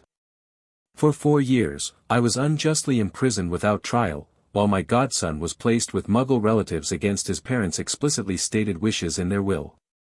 During that time, Albus Dumbledore, acting without legal authority, bound Harry with blood contracts that suppressed his magic, controlled his future behavior, and diverted his inheritance." Sirius looked around the chamber, making eye contact with key members. "When I was finally allowed to see Harry at Gringotts, I found a severely malnourished 5-year-old who had been kept in a cupboard under the stairs by his Muggle relatives. A child who flinched at sudden movements and had never been told the truth about his parents or his heritage. A child whose magic was so heavily bound that it nearly killed him." Murmurs of shock and dismay rippled through the chamber. "I have seen the contracts myself. They dictated everything from which Hogwarts house he would be sorted into, to which students he would befriend or despise, to his future marriage prospects. Some contracts were designed to ensure he would seek out and confront Voldemort repeatedly, without the magical strength or knowledge to properly defend himself." At the mention of Voldemort's name, several members gasped or flinched. Albus Dumbledore was not creating a protected child, he was engineering a weapon or a sacrifice. Sirius's voice hardened. "And I, as Harry's godfather, demand justice not only for the years stolen from me in Azkaban but for the systematic magical and emotional abuse of my godson." As Sirius returned to his seat, Dumbledore rose, his expression grave yet somehow still benevolent. "A moving testimony, to be sure," he acknowledged. "And I do not dispute the existence of the contracts, nor my creation of them. What I take issue with is the characterization of my intentions." He stepped away from the defendant's chair, addressing the chamber as a whole. "Members of the Wizengamot, we face a truth most of you are not aware of: Voldemort is not truly dead." The chamber erupted again, voices raised in denial and fear. Augusta's gavel pounded repeatedly. "The night he attacked the Potters," Dumbledore continued once order was partially restored, "Voldemort's body was destroyed, but his spirit endured. The scar on young Harry's forehead was not merely a curse mark, it was a connection, a tether between him and the disembodied Dark Lord. A connection you chose not to sever," Amelia pointed out sharply. "The goblins removed it within hours of discovering it." At great risk to Harry, Dumbledore countered. The connection, while dangerous, also conveyed protection. Through it, Harry gained certain abilities that would be crucial when Voldemort inevitably returns. Such as? Augusta demanded. Parseltongue, for one, the ability to speak to serpents. A rare gift that could prove tactically valuable. And a unique insight into Voldemort's mind that no other wizard could possess. Sirius stood again, vibrating with barely controlled fury. You left a piece of Voldemort's soul in my godson's head deliberately. As some sort of twisted surveillance device? I left it because removing it prematurely could have killed him, Dumbledore replied calmly. The contracts were designed to control the influence while harnessing the benefits. That's not what our experts at the Department of Mysteries concluded, Amelia interjected. According to their analysis of the Goblin Healer reports, the soul fragment could have been safely removed at any point. In fact, your contracts actually weakened the natural barriers Harry's magic had created around it. For the first time, Dumbledore appeared momentarily flustered. The Department of Mysteries does not have my experience with soul magic, but the goblins do, Augusta interrupted. And they've provided sworn testimony that the fragment was becoming more dangerous specifically because of your magical bindings. Dumbledore changed tack. The bindings served multiple purposes. Yes, they controlled certain aspects of Harry's development, but they also protected him from outside influence. Many Death Eaters escaped justice. Some have children who will attend Hogwarts alongside Harry.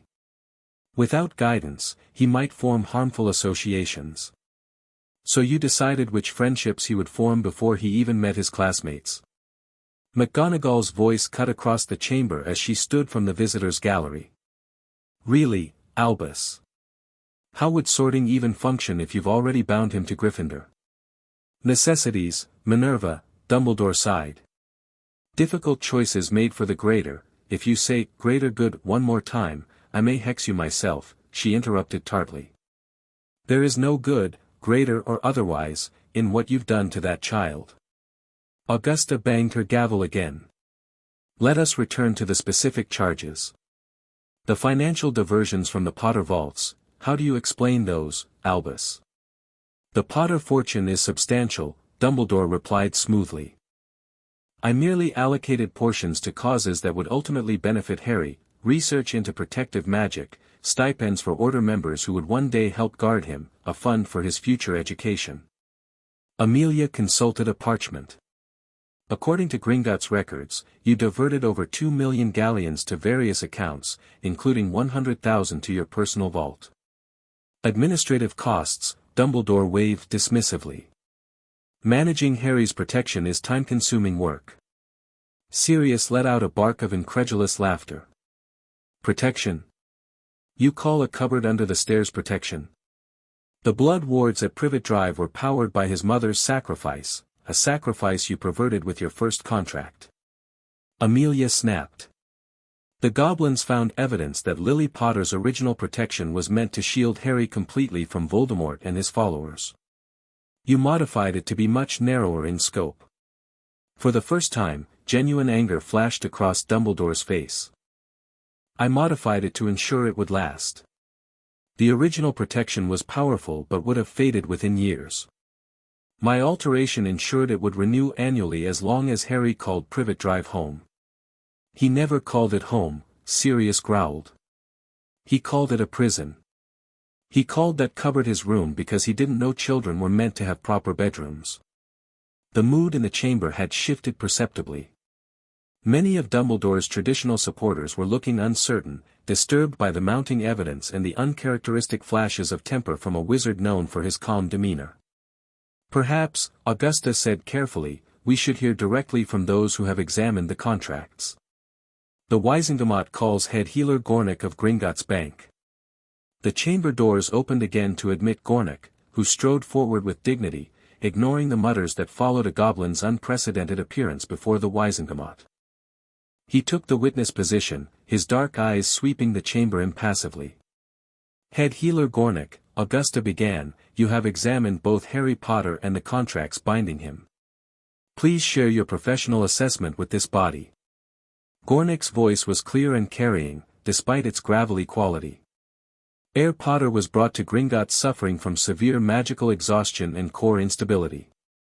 Examination revealed 42 blood contracts anchored directly to his magical core, all bearing the magical signature of Albus Dumbledore. Additionally, a parasitic soul fragment was embedded in his curse scar. And the nature of these contracts? Amelia prompted. Comprehensive and interconnected, Gornik replied.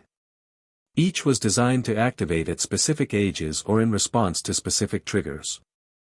Together, they would have controlled almost every significant aspect of the boy's development, from his magical abilities to his emotional responses to his decision-making processes.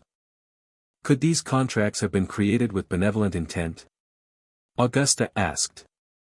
Gornik's expression hardened. Impossible. Blood contracts binding a child are inherently harmful.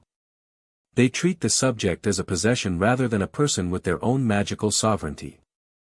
Furthermore, several contracts specifically limited Herr Potter's magical growth in ways that would have left him perpetually vulnerable. One prevented him from learning occlumency, the art of mental defense. Another suppressed his natural healing abilities. He turned to face Dumbledore directly. Most disturbing was a contract designed to activate on his 17th birthday. It would have compelled him to willingly sacrifice his life when confronting the Dark Lord. The chamber fell silent. Even Dumbledore's most loyal supporters appeared stunned by this revelation. You intended for the boy to die?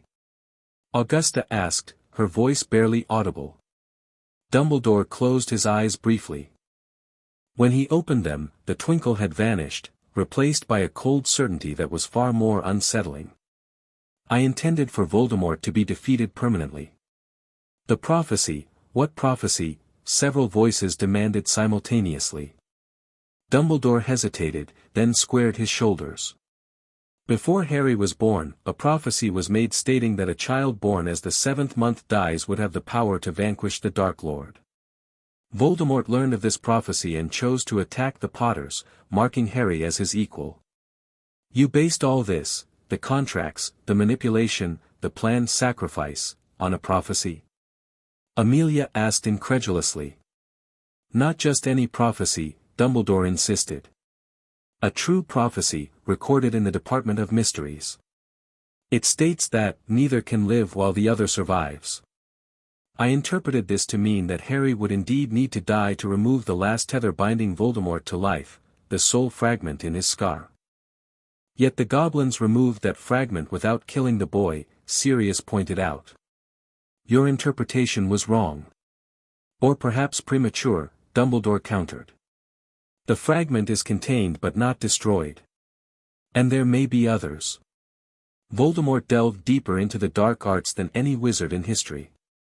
Augusta leaned forward. Are you suggesting there are more soul fragments? I have long suspected it, Dumbledore admitted. My research suggests he may have created multiple Horcruxes, vessels containing soul fragments that anchor him to life. The diary that was recently discovered in Malfoy Manor during the Ministry raid appears to be one such object. This new information caused another uproar. Amelia looked genuinely surprised, this detail had not been part of her briefing. If true, she said when order was restored, that information should have been shared with the DMLE immediately, not used as justification for manipulating a child. I have been hunting these objects quietly for years, Dumbledore replied. Publicity would only drive them deeper into hiding. As for Harry, he sighed deeply. I admit I may have been overzealous in my methods. But you must understand, the future of our world may well rest on that boy's shoulders. Not anymore, Sirius stated flatly. Whatever prophecy exists, whatever Horcruxes remain to be found, that is the job of the Ministry, the Department of Mysteries, and adult wizards who choose to take on that responsibility. Not a child. Never a child. Murmurs of agreement rippled through the chamber. And if you're so convinced Voldemort will return, Amelia added, why not prepare Harry properly? Train him openly, strengthen his magic, teach him advanced defense. Your contracts did the opposite, they weakened him systematically. Because the final confrontation requires something beyond magical power, Dumbledore said quietly. It requires a specific mindset. A willingness to sacrifice. Had Harry been raised with the privileges and confidence of his birthright, he might not have developed the necessary humility and selflessness. Sirius stood so abruptly his chair toppled backward. You kept him in a cupboard to make him humble. You let him be starved and neglected to make him selfless. That's not creating a savior, Albus, that's creating a victim with no sense of self-worth who would walk to his death when you told him to. The chamber had gone deathly quiet, every eye riveted on the confrontation. My methods may seem harsh, Dumbledore acknowledged. But when Voldemort returns, and he will return, you will understand the necessity of my actions. Augusta's gavel came down with finality. I believe we have heard enough to proceed to deliberation. Members of the Wizengamot will now vote on whether sufficient evidence exists to proceed to formal criminal trial. The vote was conducted by magical lights emanating from each member's wand, white for proceeding to trial, red for dismissing the charges. As the lights rose toward the enchanted ceiling, it became clear that opinion had shifted dramatically. What had begun as a chamber divided was now showing an overwhelming majority of white lights. Augusta counted officially. The vote stands at 73 in favor of trial, 9 opposed. Albus Percival Wulfric Brian Dumbledore, you will be remanded to ministry custody pending trial on all charges. Your positions as Chief Warlock, Supreme Mugwump, and Hogwarts Headmaster are suspended effective immediately. As Aurors approached to take Dumbledore into custody, he rose with dignity, addressing the chamber one final time. I accept your judgment, though I maintain my actions were necessary. Remember my warnings when darkness falls again. The boy has a name, Sirius interrupted coldly. And Harry Potter is no longer your concern. As Dumbledore was led away, the enormity of what had transpired seemed to settle over the Wizengamot. For decades, Albus Dumbledore had been the guiding light of Wizarding Britain, hero, leader, moral compass.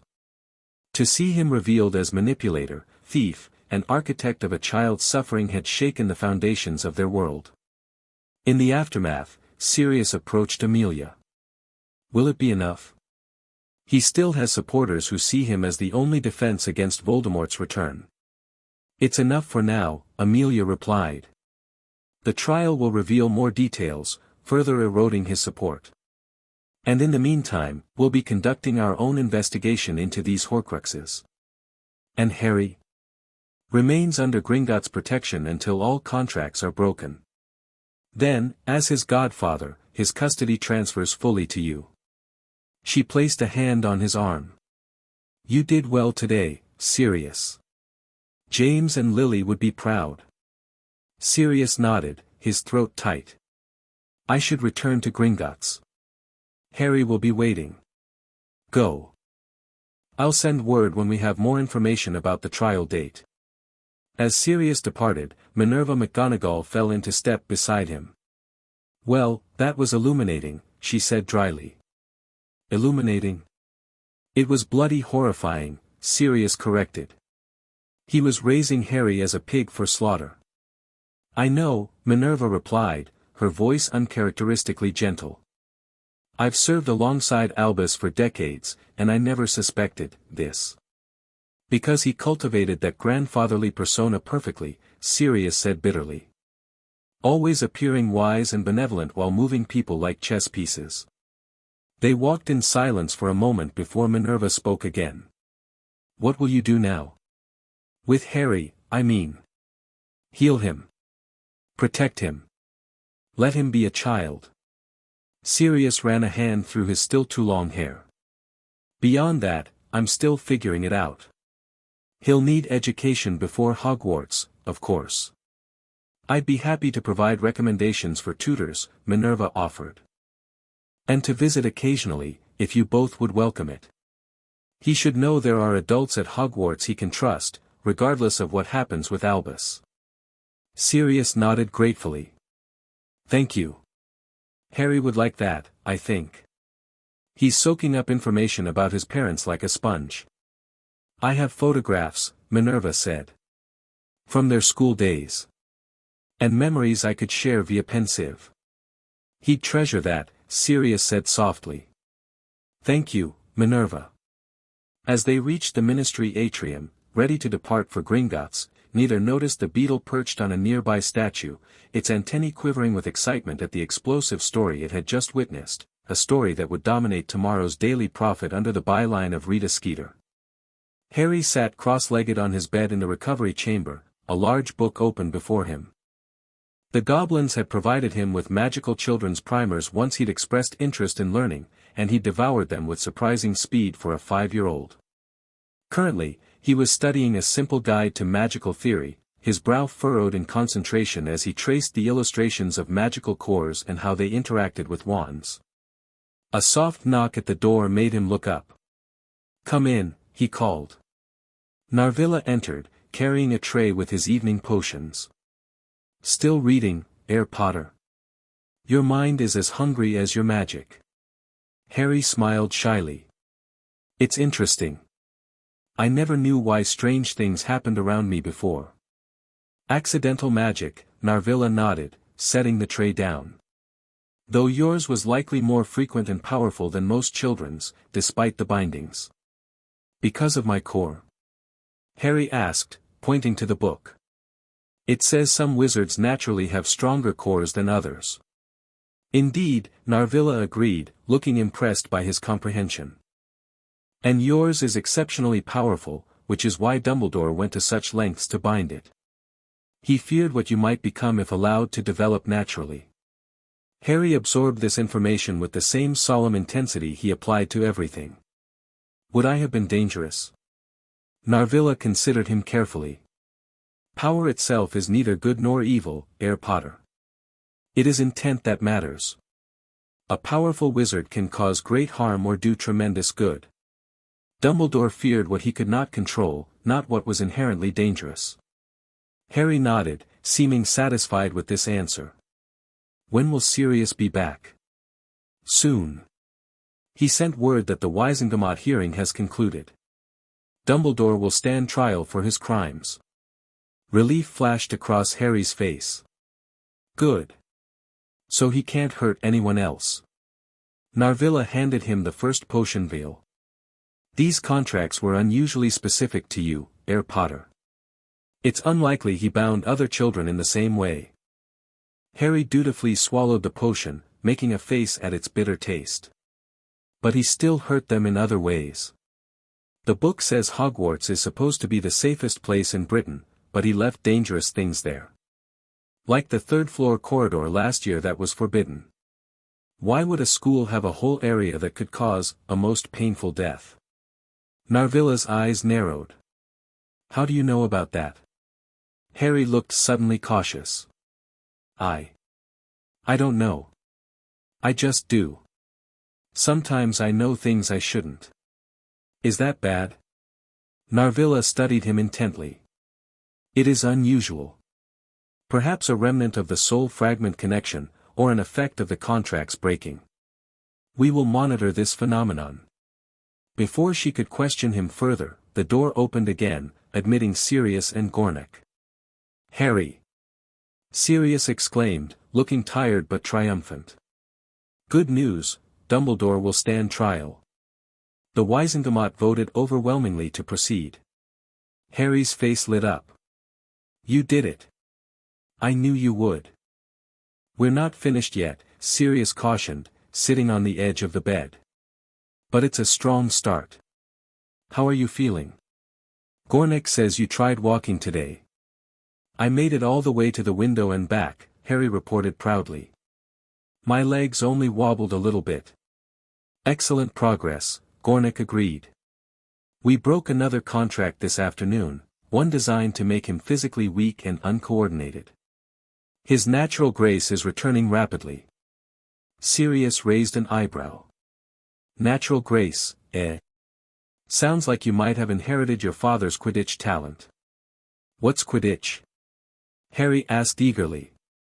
As Sirius launched into an enthusiastic explanation of wizarding sports, complete with animated hand gestures, Gornik drew Narvilla aside. The boy said something unusual, she reported quietly in gobbledygook. He described the forbidden corridor at Hogwarts from this past academic year, something he could not possibly know.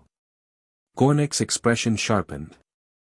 Residual connection to the soul fragment? Perhaps. Or something else entirely. She glanced at Harry, who was listening raptly to Sirius's description of bludgers. There is more to this child than even Dumbledore realized, I think. Monitor him closely, Gornik instructed. But do not alarm Lord Black yet. The remaining contracts are still our priority. As the goblins conferred, Harry's attention was only partially on Sirius's Quidditch lecture. Part of his mind was processing what he'd learned at the edge of consciousness during his healing trances, fragments of knowledge, memories that weren't his own, glimpses of a future that might have been. The contracts breaking had freed more than just his magic, they had unlocked something else, something he didn't yet understand but instinctively knew to keep private. And then the seeker catches the snitch, which is worth 150 points and ends the game, Sirius was saying. Your dad was a chaser, scored goals with the quaffle. One of the best Gryffindor ever had. Could I be a seeker? Harry asked, already knowing the answer but wanting to hear it from his godfather. Sirius ruffled his hair affectionately. You can be whatever you want, pup. Seeker, chaser, minister for magic, the choice is yours. The choice is yours. For simple words that represented everything the contracts had tried to steal from him. Harry smiled, a genuine, bright smile that made him look his age for once. I choose to get better first, he said decisively.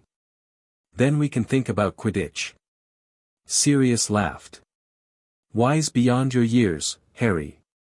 Wise beyond your years. The next morning brought a flurry of activity to Gringotts.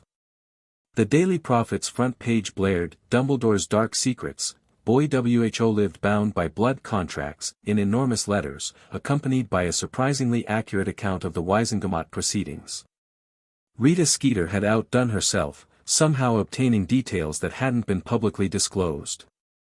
This complicates matters, Ragnarok observed, tossing the newspaper onto his desk where Gornik, Sirius, and Amelia Bones were meeting. Public knowledge of the boy's condition will bring unwanted attention. It was inevitable, Amelia sighed. Though I'd hoped to control the narrative more carefully. Sirius scanned the article with a frown.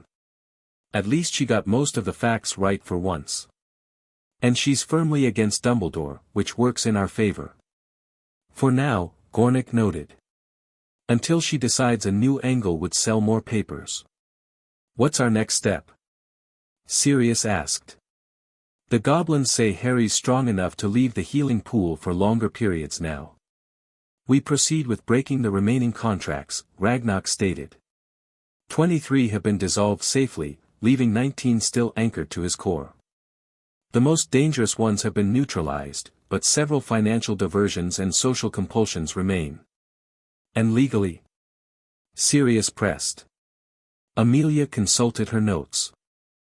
Dumbledore's trial is set for 3 weeks from now. In the meantime, Minerva McGonagall has been named acting headmistress of Hogwarts, and the Wizengamot has elected Tiberius Ogden as temporary chief warlock. Both solid choices, Sirius nodded. What about the Horcruxes Dumbledore mentioned? The diary found at Malfoy Manor? The Department of Mysteries has confirmed it was indeed a Horcrux, Amelia replied grimly.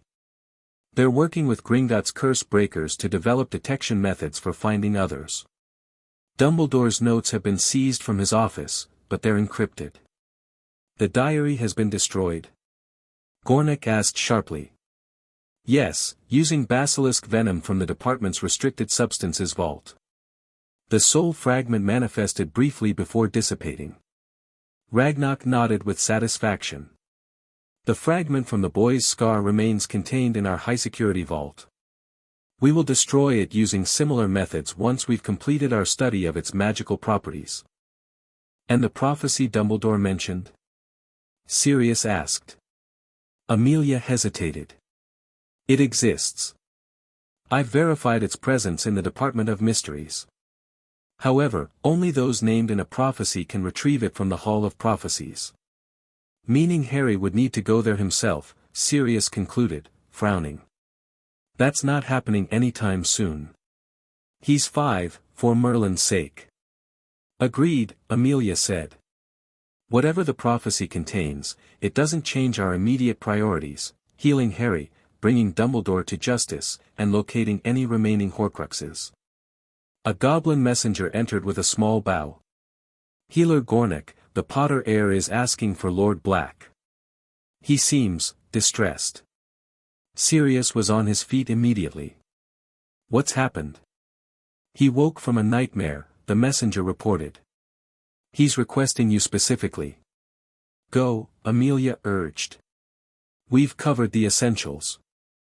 I'll update you on any developments. Sirius nodded gratefully and followed the messenger, leaving the others to continue their planning. As he hurried through Gringotts' white marble corridors, he tried to prepare himself for whatever might have frightened Harry. The boy rarely showed vulnerability, even when in pain, a trait Sirius recognized as the survival mechanism of a neglected child. When he entered Harry's recovery room, he found his godson sitting up in bed, pale and shaking.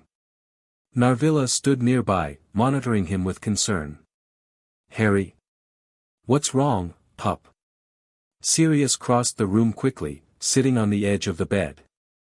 I had a dream, Harry said, his voice small. Except it didn't feel like a dream. It felt real. What did you dream about? Sirius asked gently. Harry's green eyes met his, wide and worried. A house. Old and falling apart. There was a big snake, and a thing in a chair. Not really a person, but not really a ghost either. It was talking about finding me. Sirius felt a chill run down his spine, but kept his voice calm. Just a nightmare, Harry. You're safe here. It didn't feel like a nightmare, Harry insisted. It felt like I was really there, watching. And the not person, it felt like the thing that was in my scar. Before the goblins took it out. Narvilla stepped closer, her expression grave. Describe this not person, Herr Potter. In detail. Harry shuddered. Small, like a deformed baby. Scaly red skin. Red eyes. No nose, just slits. It was wrapped in black robes, sitting in a big chair. And it was very, very angry. Sirius and Narvilla exchanged alarmed glances. The boy is describing a homunculus form, Narvilla said quietly. A temporary physical vessel for a disembodied spirit. Voldemort, Sirius whispered, instinctively pulling Harry closer. You think he saw Voldemort? I think, Narvilla replied carefully, that the breaking of the contracts has had unexpected effects on Herr Potter's mental abilities. The soul fragment may have left impressions. Connections that were not fully severed. Harry looked between them, surprisingly composed for a child discussing such horrors. He doesn't know where I am. But he knows I'm not at the Dursleys anymore. He's angry about that. Harry, Sirius said gently, I need you to tell us if you have any more dreams like this. Immediately. Can you promise me that? Harry nodded solemnly. I promise. Is he coming back? Voldemort? Sirius hesitated, torn between protecting Harry from fear and being honest with him. We think he might try, he admitted finally. But he's very weak right now, and many powerful witches and wizards are working to stop him. Including you? Including me, Sirius confirmed. But my first job, my most important job, is keeping you safe. Understanding these dreams might help us do that. Harry seemed to accept this, some of the tension leaving his small shoulders. Can I stay with you today?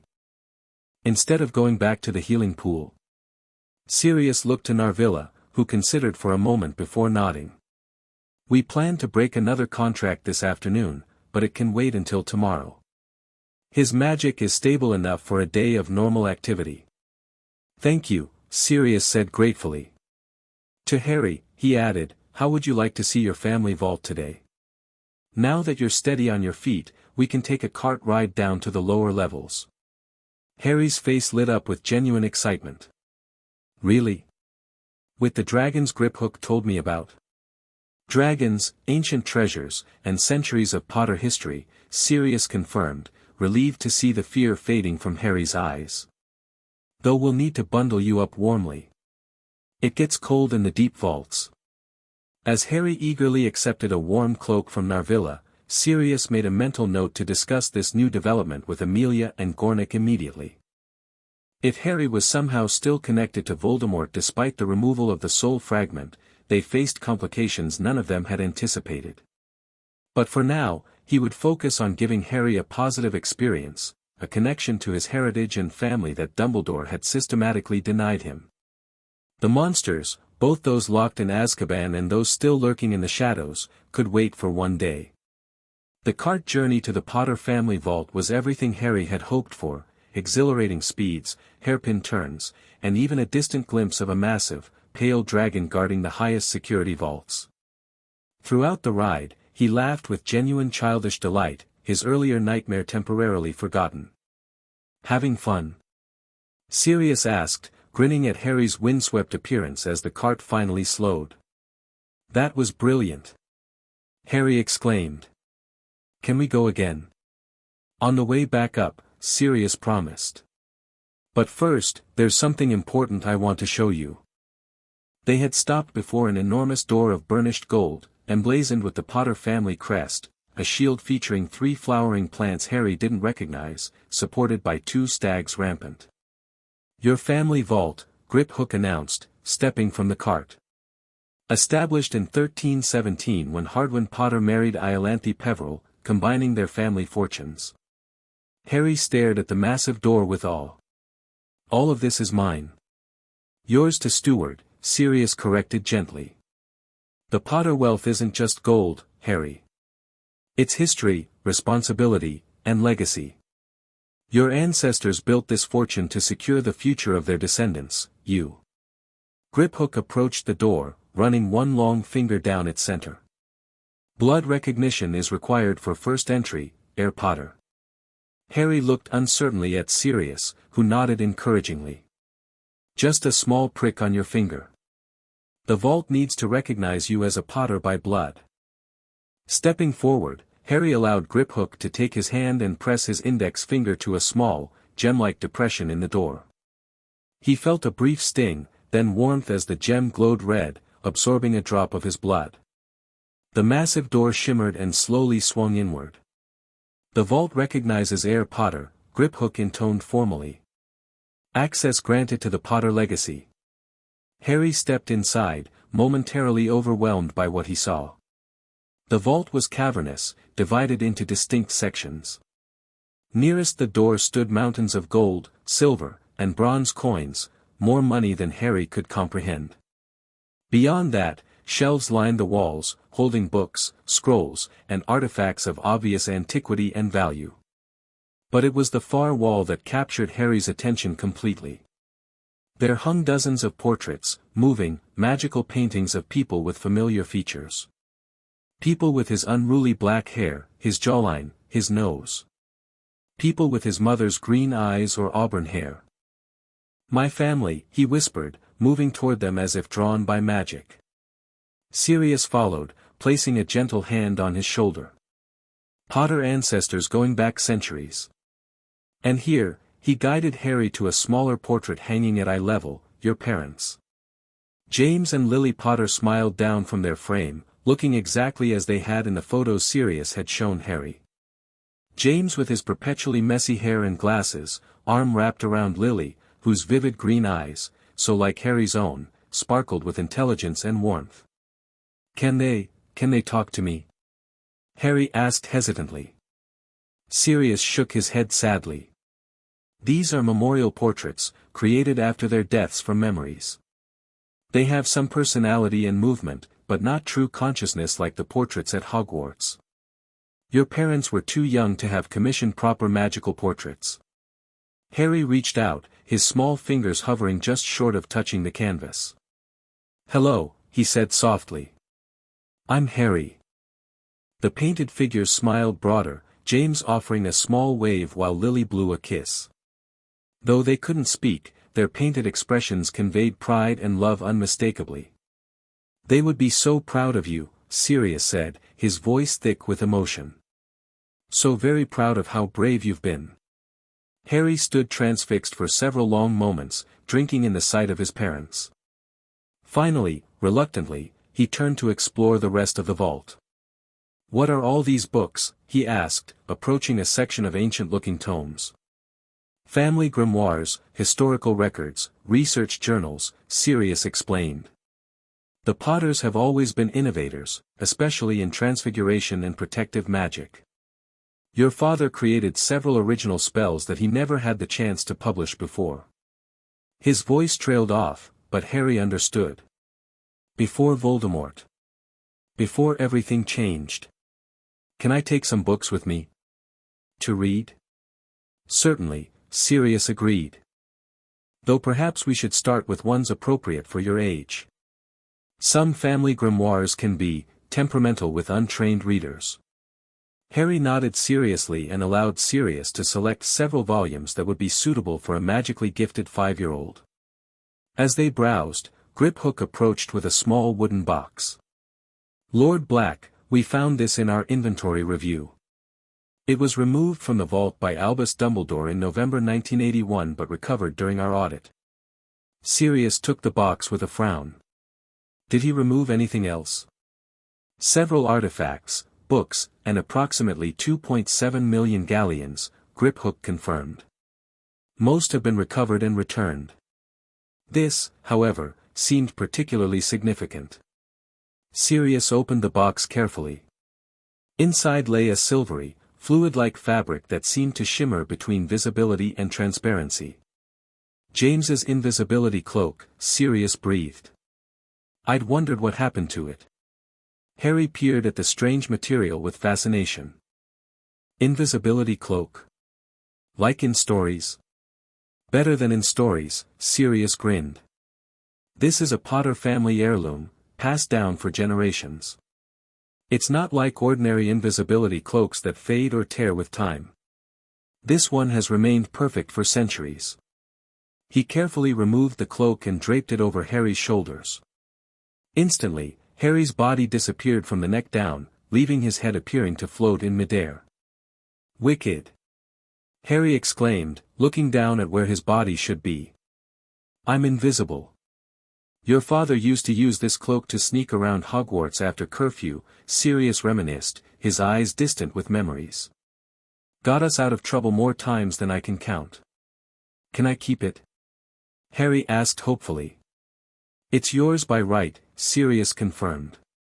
"Though perhaps we should save actual usage for when you're a bit older and not under quite so much protection." Harry reluctantly allowed Sirius to return the cloak to its box, though his eyes lingered on it longingly. "Why did Dumbledore take it?" Sirius's expression darkened. "That's a very good question. One of many we'll be asking during his trial." They spent another hour exploring the vault, with Sirius explaining various Potter heirlooms and Harry absorbing every detail with rapt attention. By the time they prepared to leave, Harry's arms were full of books, and a small pouch of spending money, just in case you want sweets or toys. Children should have pocket money, hung at his waist. As Griphook closed the vault door, Harry turned for one last look at his parents' portrait. "We'll come back soon," he promised softly. The cart ride back was just as thrilling as the descent, though Harry remained quieter, processing everything he'd seen. When they returned to the upper levels of Gringotts, they found Narvilla waiting with a concerned expression. "Lord Black, Heir Potter, you have visitors." "Most insistent visitors." Sirius tensed immediately. "Who?" "Andromeda Tonks, your cousin," Narvilla replied. "And her daughter, Nymphadora. They claim urgent family business regarding Black Manor's warding structure." Sirius relaxed slightly. "Andy. That's unexpected but not concerning. She's trustworthy, one of the few blacks who is. Harry looked up at him curiously. Your family? My cousin, Sirius confirmed. One of the decent ones who, like me, rejected the family's dark leanings.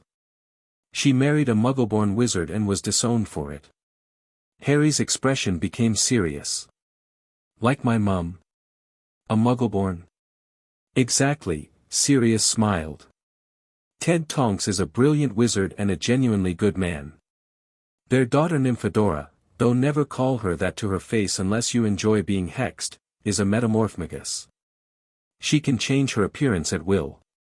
Harry's eyes widened with interest. Really? Like any appearance? Within reason.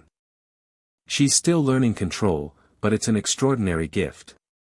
Sirius considered for a moment. Would you like to meet them? You don't have to if you're tired.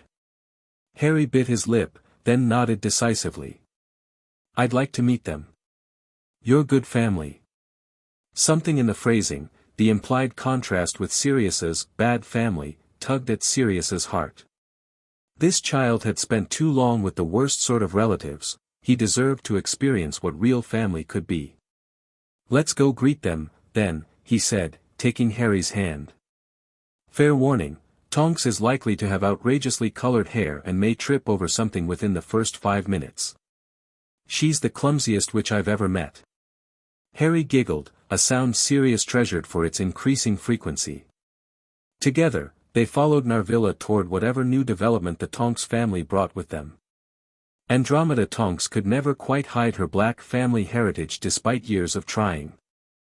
The aristocratic bone structure, the perfect posture, the air of someone who knew precisely who they were and what they were worth, all hallmarks of the House of Black that even marriage to a jovial Muggleborn hadn't erased. She stood in Ragnarok's office like a queen granting an audience, though the effect was somewhat undermined by her daughter beside her, sporting neon-pink spiky hair and fidgeting impatiently. Cousin, Andromeda greeted as Sirius entered, her formal tone belied by the genuine warmth in her eyes. You're looking considerably better than when I saw you at the Wizengamot. Goblin healing works wonders, Sirius replied, embracing her briefly. Andy, Nymphadora, it's Tonks, the young woman interrupted automatically, then grinned. Good to see you vertical, cousin Sirius. Last time I visited you were mostly unconscious and drooling slightly. Charming as always, Sirius rolled his eyes, then turned to Harry who was partially hidden behind him. Harry, these are my cousins, Andromeda and Tonks. Andy, Tonks, this is my godson, Harry Potter. Andromeda's expression softened as she knelt to Harry's eye level. Hello, Harry. It's a pleasure to meet you at last. Your mother spoke of you often in her letters to me. Harry's eyes widened. You knew my mum too? Indeed I did. We corresponded regularly after I left Hogwarts. She was interested in my experience marrying into the Muggle world, as she planned to maintain connections with her Muggle relatives. Until my aunt turned out to be a horse-faced, jealous bi, Sirius coughed loudly, and Harry quickly amended, not very nice person. Tonks burst out laughing. Oh, I like him. She knelt beside her mother, and to Harry's delight, scrunched up her face in concentration until her hair shifted from pink to messy black and her eyes from dark brown to bright green. How's that? Minnie Potter? Harry stared in amazement. That's brilliant. Can you do any animal parts too? Tonks grinned and concentrated again until her nose elongated into a duck's bill. MMPH, she attempted to speak, then shifted her nose back. Duck bills make talking really difficult, she explained. Harry was giggling openly now, his earlier solemnity forgotten in childish delight at the magical display.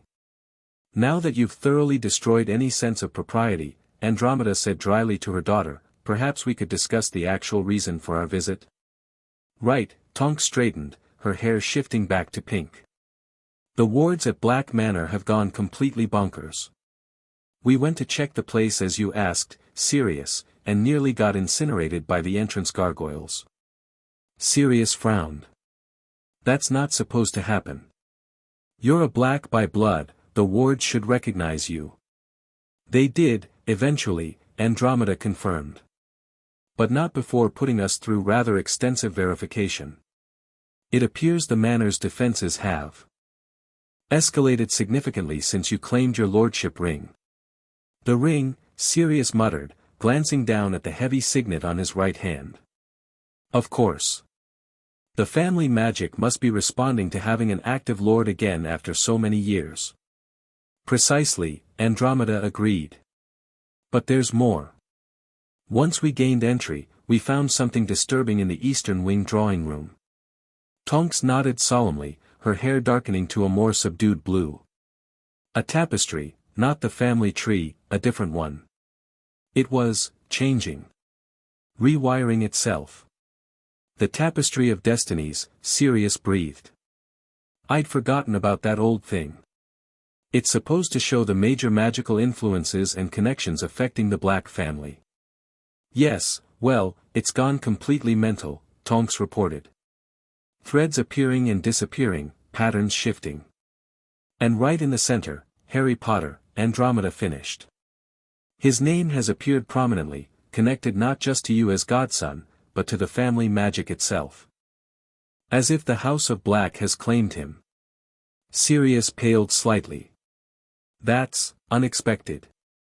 The Black family magic is notoriously selective and often quite dark. If it's claiming Harry. We thought you should know immediately, Andromeda said. Particularly since the manor seems to be preparing itself for occupation. House elves we didn't even know existed have appeared, cleaning and restoring rooms that have been sealed for decades. Harry, who had been following the conversation with surprising comprehension, tugged at Sirius's sleeve. Is that bad? The house wanting me? Sirius knelt to his level. Not bad, exactly, just unusual. The Black family magic has always favored those with black blood, and you're not directly related to us. Except through the Potters, Andromeda mused.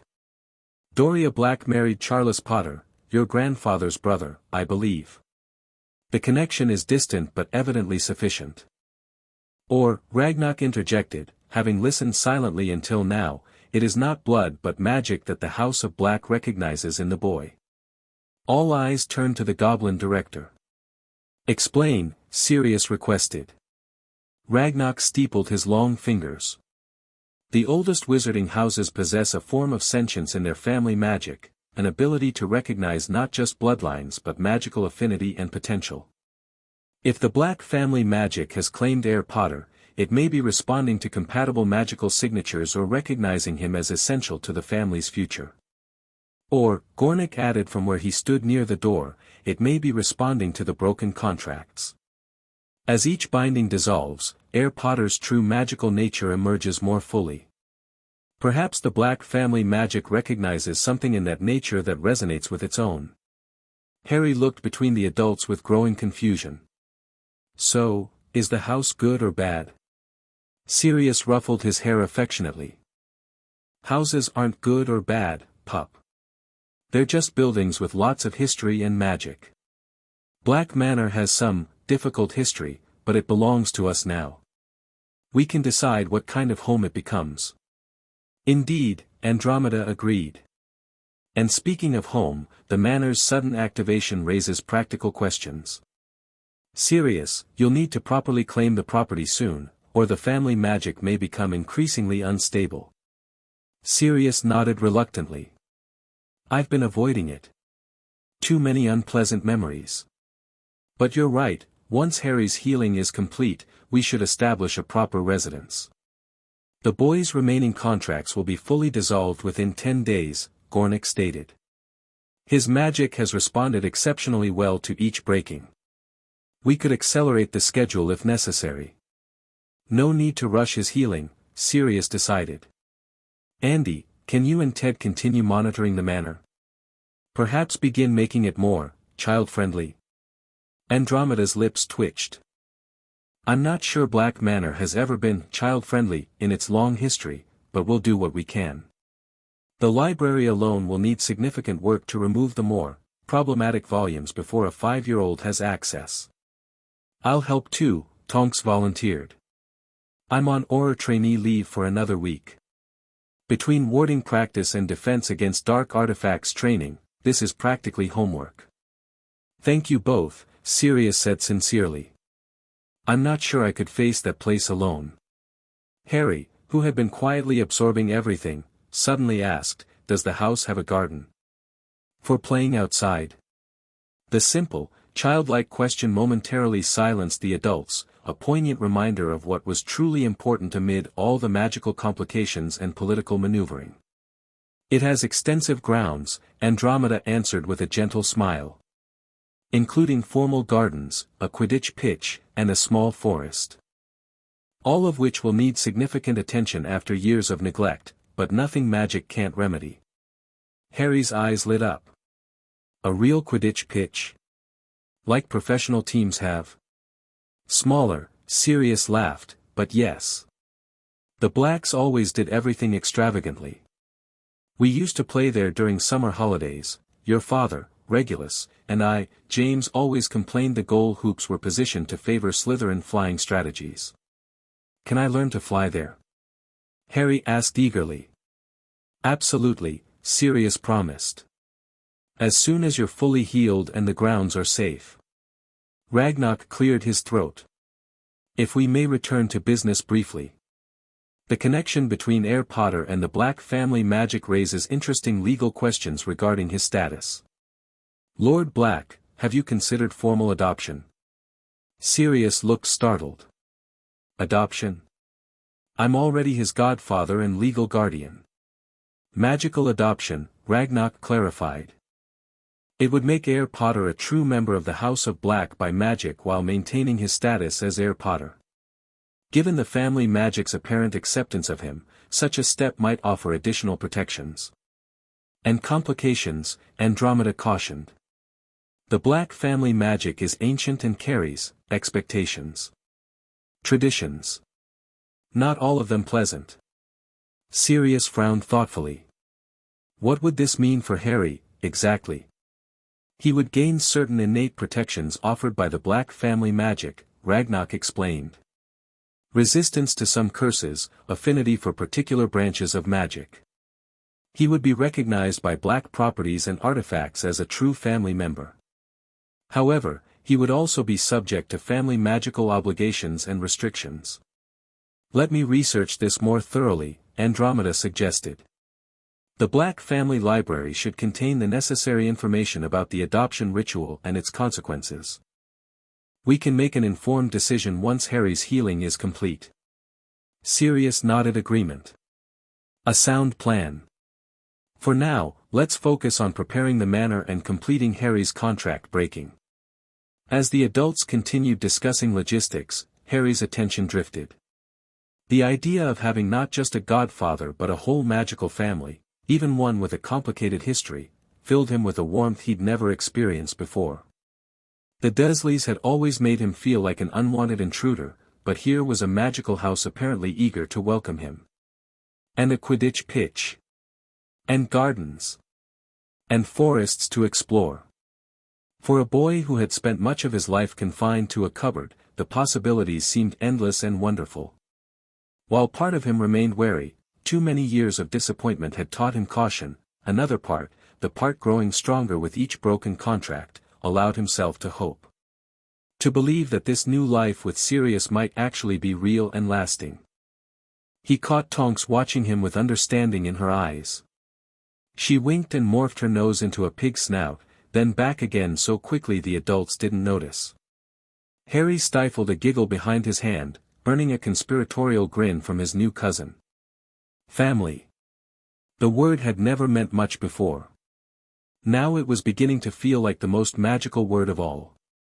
Deep in the dungeons of Nurmengard prison, Albus Dumbledore sat in a simple chair, his hands folded serenely in his lap despite the magic-suppressing manacles around his wrists. Across from him, separated by spelled glass, Gellert Grindelwald regarded him with amused contempt. How the mighty have fallen, Grindelwald observed, his German accent still thick despite decades of speaking English to various interrogators and the occasional visitor. The great Albus Dumbledore, imprisoned like a common criminal. For what? attempting to save your precious world. You always did understand me better than most, Gellert, Dumbledore replied quietly. Though I suspect you're enjoying this turn of events rather more than is seemly. Grindelwald's laugh was dry and cracking from disuse. Enjoyment is scarce in Nurmengard. I take it where I can find it. He leaned forward, his once handsome face now gaunt with age and confinement. Tell me what finally brought you down. Not the boy, surely. That prophesied child you spoke of years ago. Harry Potter, Dumbledore confirmed. Though not directly. My methods in preparing him for his destined role have been misunderstood by those without the vision to see necessity. Ah, Grindelwald nodded with mock sympathy. The burden of visionaries. Always misunderstood by lesser minds. What did you do to the boy that so offended their delicate sensibilities? Dumbledore sighed. Blood contracts. 42 of them, designed to shape his development along necessary paths. His magic, his social connections, his very destiny, all carefully guided toward the confrontation that must come. Grindelwald whistled, genuine surprise crossing his features. 42. On a child? Even I never attempted such comprehensive binding, and I was the Dark Lord in our little drama. The situation demanded extraordinary measures, Dumbledore defended. The boy carries a burden he cannot understand, a connection to Voldemort that makes him both weapon and target. Carried, Grindelwald corrected shrewdly. Past tense, I think. Your careful plans have unraveled, have they not? That's why you're here, seeking insight from the only person who might truly understand your position. Dumbledore's eternal patience showed its first crack. The goblins removed the soul fragment from his scar, a procedure I considered too risky. And they're systematically breaking each contract. The boy's magic is developing without the constraints I so carefully constructed. And this frightens you, Grindelwald observed. The unpredictable power of an unbound magical prodigy. Particularly one with every reason to despise his former puppet master. Harry is not vindictive by nature, Dumbledore countered. Even with the contracts broken, that core of goodness remains. But his magic, unrestrained, combined with the knowledge he now possesses. You fear you've created something more dangerous than the enemy you sought to defeat, Grindelwald concluded, a gleam of fascination in his faded blue eyes. How delightfully ironic. Just as I once warned you about dabbling in soul magic. I did not create Horcruxes, Gellert. No, but you studied them extensively. Experimented with magical bindings so complex they might as well be soul magic. All while presenting yourself as the paragon of light. Grindelwald shook his head. At least I was honest about my methods and ambitions. Dumbledore fell silent, acknowledging the bitter truth in his old friend's words. What happens now, Albus? Grindelwald asked, genuine curiosity in his tone. Will your carefully constructed reputation crumble entirely? Will your supporters abandon you?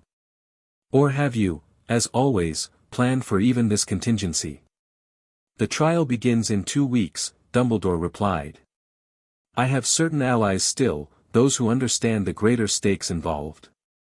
And I have information the Ministry desperately needs regarding Voldemort's Horcruxes. Bargaining chips, Grindelwald nodded approvingly. Always prudent. But what of the boy? If your plans for him have failed, what becomes of your prophesied confrontation with Voldemort? Dumbledore's blue eyes, normally twinkling with benign wisdom, had grown cold and calculating. Prophecies find a way to fulfill themselves, Gellert. With or without my guidance, Harry Potter will confront Voldemort eventually. I merely sought to ensure he did so in a manner that guaranteed the right outcome. The right outcome being Voldemort's defeat, Grindelwald said, regardless of whether the boy survived. One life weighed against thousands, Dumbledore said softly. The equation is simple, if painful. Grindelwald studied him with something like fascinated respect. You know, in another world, with our positions reversed, history might remember me as the hero and you as the villain. The lines between us were always thinner than either of us admitted. Perhaps, Dumbledore conceded. But I never sought power for its own sake, Gellert. Only the ability to protect those who needed protection. By any means necessary, Grindelwald finished for him. Including blood contracts on children and manipulating prophecies. Tell me, did you ever find all three Hallows? Did you unite them as we once dreamed? A shadow crossed Dumbledore's face. I came close. The Elder Wand you know of course. The cloak belonged to James Potter and passed to his son, though I borrowed it for study. Only the stone eluded me completely. And now? The wand has been confiscated by the Ministry, though they don't recognize it for what it is. The cloak has been returned to Harry. The stone remains lost. Grindelwald leaned back, satisfaction evident in his posture. Then perhaps this is justice, old friend. You who sought the Hallows to cheat death, now face the consequences of playing with lives not your own. The Master of Death, mastered by his own hubris. Dumbledore stood, signaling the end of their conversation. You always did have a flair for the dramatic, Gellert. Even now, you can't resist casting our lives as some grand mythological tragedy. Because that's precisely what they are, Grindelwald replied simply. Two brilliant wizards who might have changed the world together, separated by moral quibbles that, in the end, proved more semantic than substantive. Look at you now, Albus, having done in the name of good exactly what you once condemned me for doing in the name of power. As Dumbledore turned to leave, Grindelwald called after him. One last thing, old friend. The boy, Potter. Don't underestimate what you've created by attempting to contain him. Nature abhors restraint. The magic that might have developed naturally into something benign may well have been transformed by your bindings into something far more interesting. Dumbledore paused but didn't turn. What do you mean? Grindelwald's smile was knowing and slightly malicious. Magic adapts, Albus. It finds paths around obstacles. 42 bindings on a naturally powerful core. That magic hasn't been sitting dormant, it's been finding new channels, new expressions. You may have created exactly what you feared most, a wizard with power beyond your comprehension and every reason not to trust your guidance. Without responding, Dumbledore nodded to the guards, who escorted him from the visitation chamber. As he walked the long corridor back to his temporary cell, he found himself troubled not by Grindelwald's mockery but by the uncomfortable truth in his final warning. The contracts had been designed with precise purposes, creating a specific path for Harry's development. But magic, like water, always found a way to flow. What unintended abilities might have developed in response to those restrictions? What had 4 years of magical suppression done to Harry's core? For the first time since his arrest, Albus Dumbledore felt something beyond indignation and frustration. He felt a cold, creeping fear. The final contract broke with surprising gentleness, a soft golden light that rippled through Harry's body before dissipating like morning mist. After 41 dramatic breakings, this last one, a financial diversion directing a small portion of the Potter fortune to Dumbledore's personal expenses, dissolved with little fanfare. It is done, Gornick announced, lowering his hands from the ritual position. Heir Potter is free of all magical bindings not natural to his core. Around the ritual chamber, the assembled goblins and humans broke into spontaneous applause. Harry, floating in the silver pool for the last time, looked momentarily startled by the reaction before a shy smile spread across his face.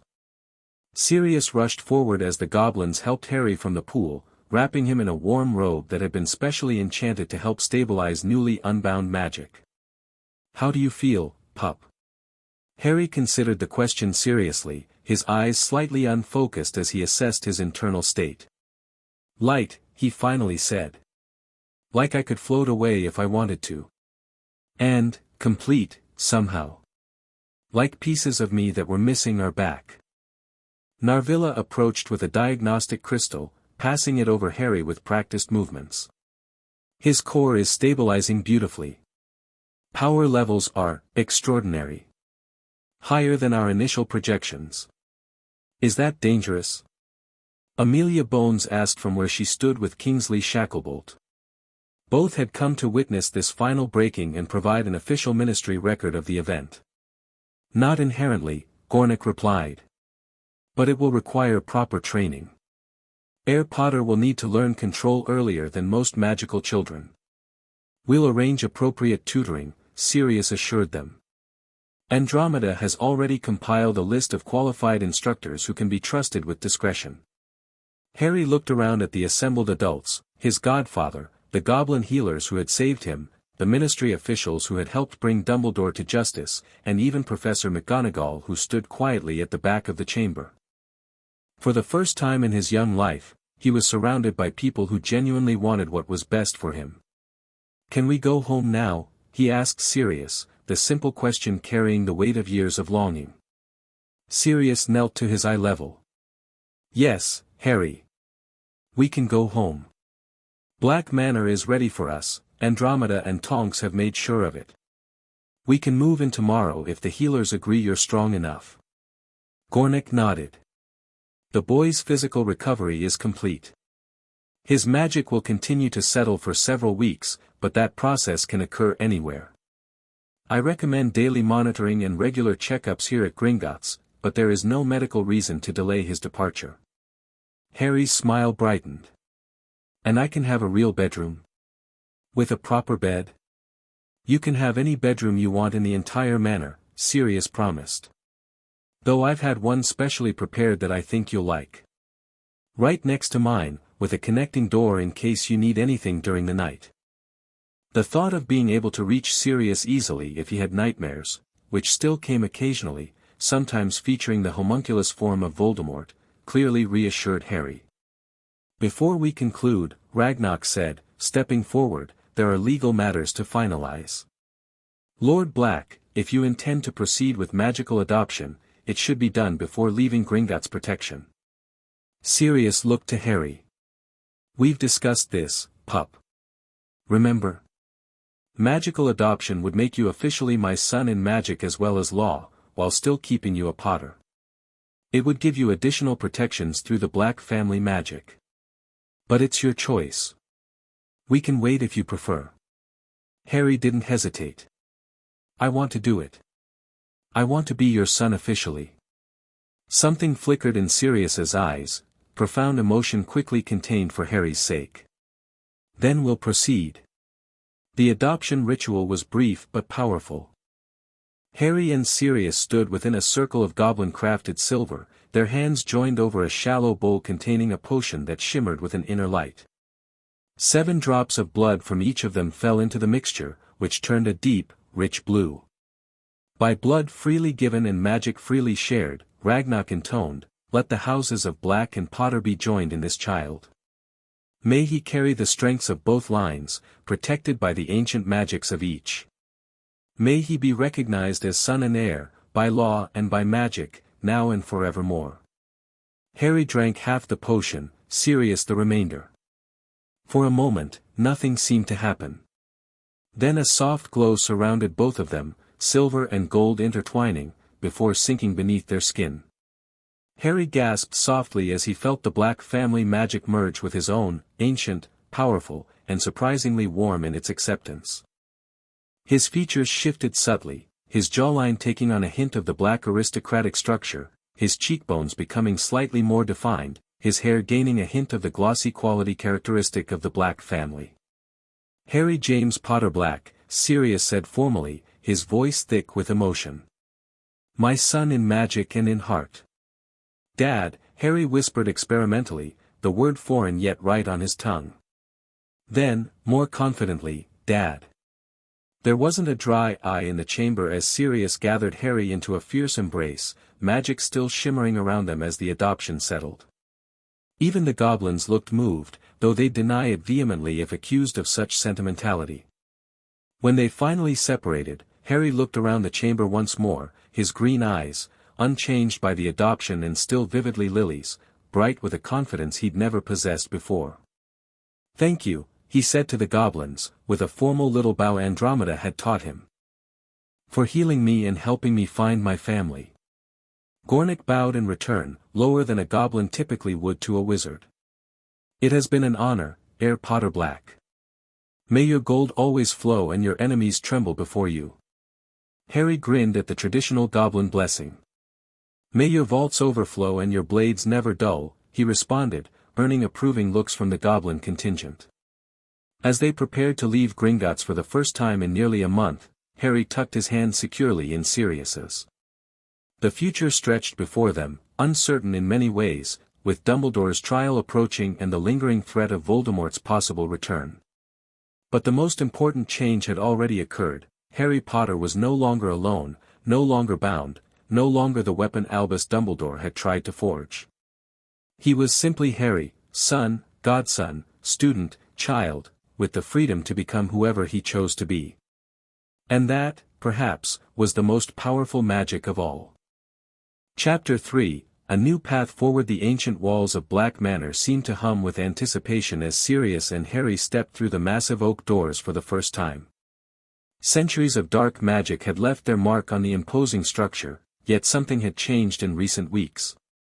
Golden afternoon light streamed through freshly cleaned windows, illuminating marble floors that had been polished to a mirror shine. The portrait-lined entry hall, once gloomy and forbidding, now felt almost welcoming. "Welcome home, Master Black and young Master Potter Black," croaked an elderly house elf, appearing with a soft pop and bowing so low his long nose nearly touched the floor. "Creature has prepared the manor for your arrival." Sirius tensed visibly at the sight of his family's notoriously unpleasant servant. "Creature.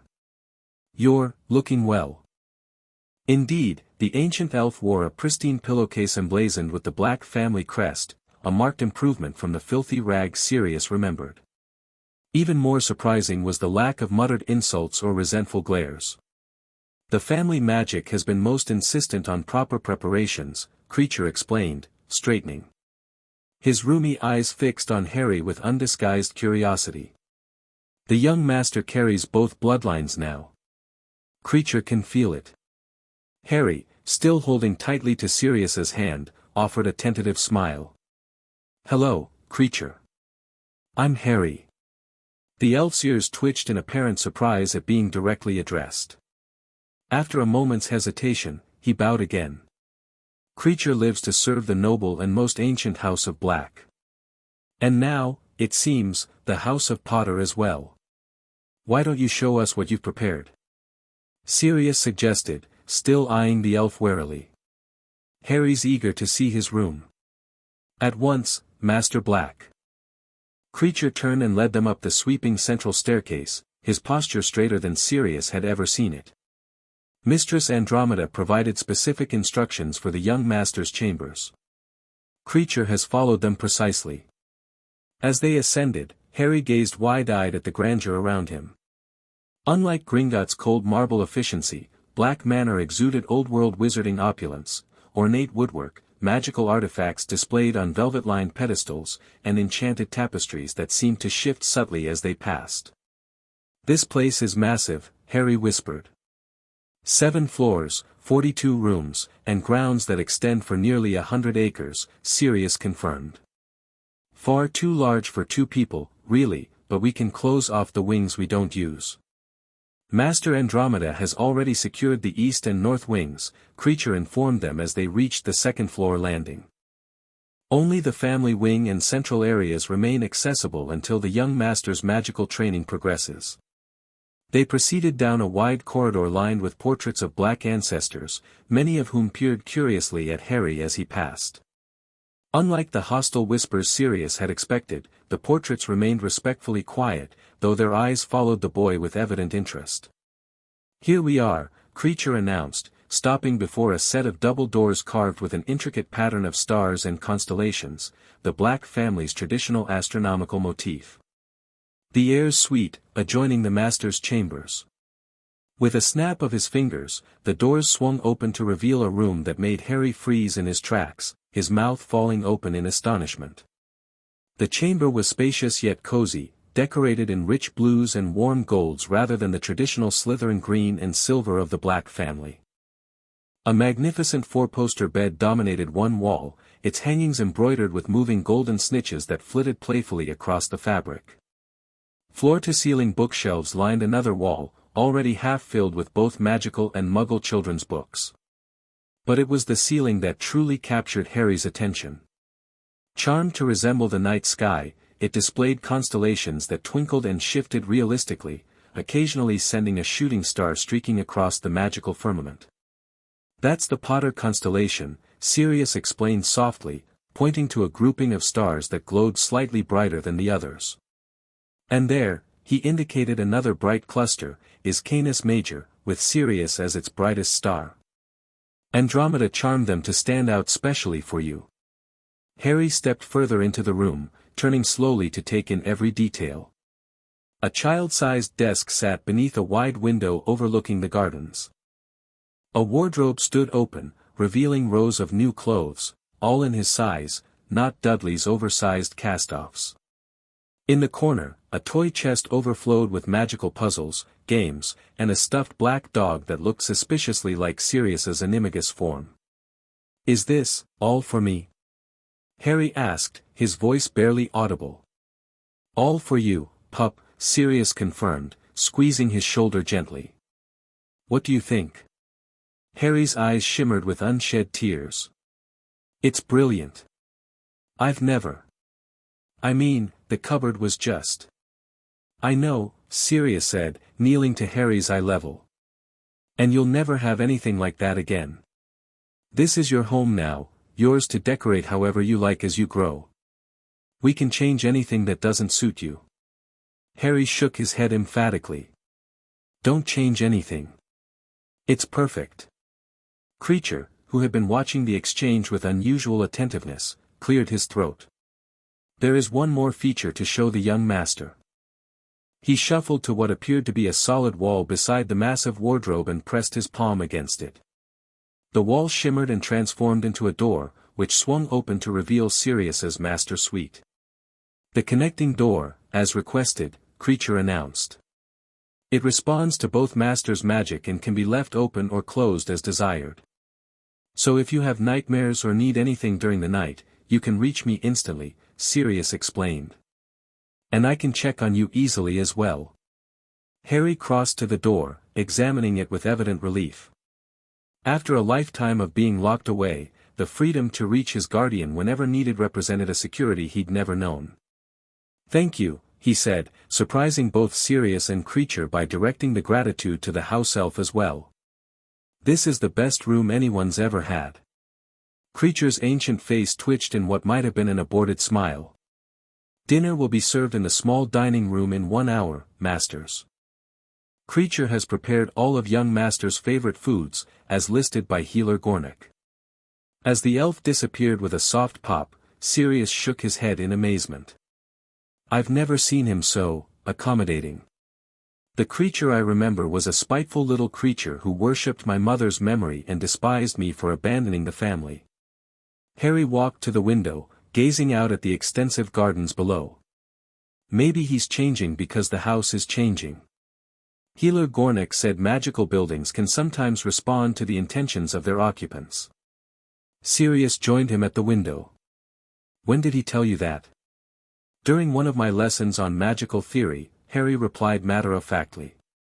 "While you were meeting with Director Bones last week." Sirius studied his godson's profile thoughtfully. Since the final contract breaking and the adoption ritual, Harry had been absorbing magical knowledge at an astonishing rate, far beyond what would be expected of a 5-year-old, even a magically gifted one. The goblins had theorized that some of the bindings might have been suppressing his natural intelligence as well as his magic. "Well, in any case, it's a pleasant surprise," Sirius said. "Now, how about we explore a bit before dinner? There's a library that might interest you, and I'd like to show you the portrait gallery where your grandmother Doria Black's painting hangs." Harry nodded eagerly, slipping his hand back into Sirius's as they left the room.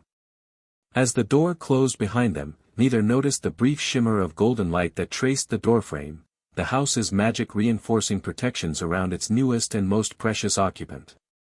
The private parlor at Grimmauld Place had been transformed into an impromptu war room.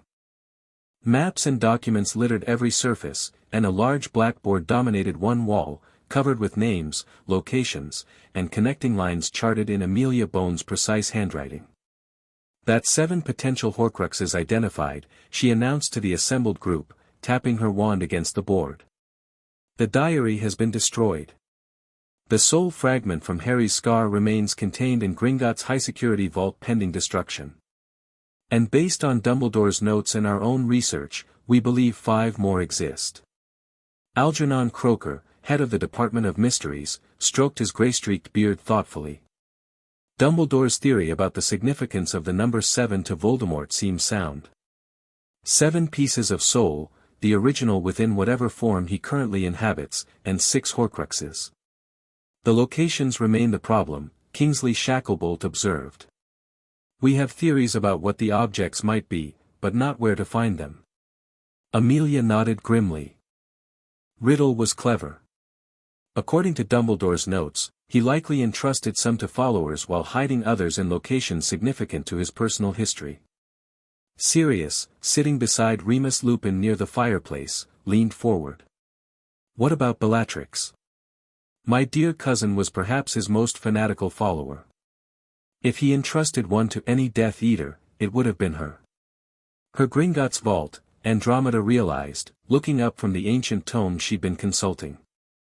As head of House Black, you could demand an audit of all family vaults, including hers. The goblins would have to comply. I've already initiated that process, Sirius confirmed. Ragnarok is personally overseeing the inspection of all Black family vaults. If there's anything with Voldemort's magical signature, they'll find it. What of the objects themselves? Minerva McGonagall asked from her position near the window. Albusa's notes mention Founder's artifacts. We believe so, Amelia confirmed. The diary was Riddle's own, but it established a pattern of items with personal or historical significance. Our best guess is that he sought objects connected to the Hogwarts founders, items with historical power that would appeal to his sense of self-importance. Slytherin's locket, Hufflepuff's cup, and something of Ravenclaw's, perhaps the lost diadem, Croker elaborated.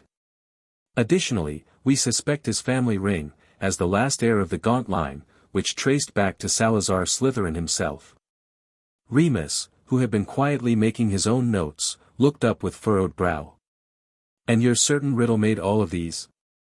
The magical cost would be catastrophic. Each Horcrux creation fractures the soul further, making each subsequent division more damaging. Which explains his progressive mental deterioration during the war, Amelia nodded. By the end, he was displaying increasingly erratic behavior, according to multiple accounts. His humanity was literally being chipped away with each Horcrux. What's our timeline? Sirius asked, his thoughts turning to Harry, safely ensconced at Black Manor with Tonks watching over him. How long before these are located and destroyed? Amelia sighed heavily. That's impossible to predict.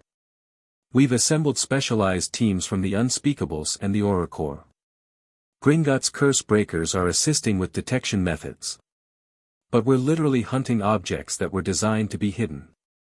And the homunculus form Harry saw in his vision? Andromeda pressed. Have we made any progress locating it? We've narrowed the possibilities to Eastern Europe, based on magical detection patterns, Croker replied. But it's exceptionally difficult to pinpoint. The form itself emits minimal magical signature, and appears to be moving periodically. Sirius ran a hand through his hair in frustration. So Voldemort, or what's left of him, is out there somewhere, slowly regaining strength, while we hunt for soul fragments that could be anywhere in Britain or beyond. Precisely why Dumbledore's testimony at his trial next week is so crucial, Amelia said. He's indicated willingness to provide complete information in exchange for certain considerations. What sort of considerations?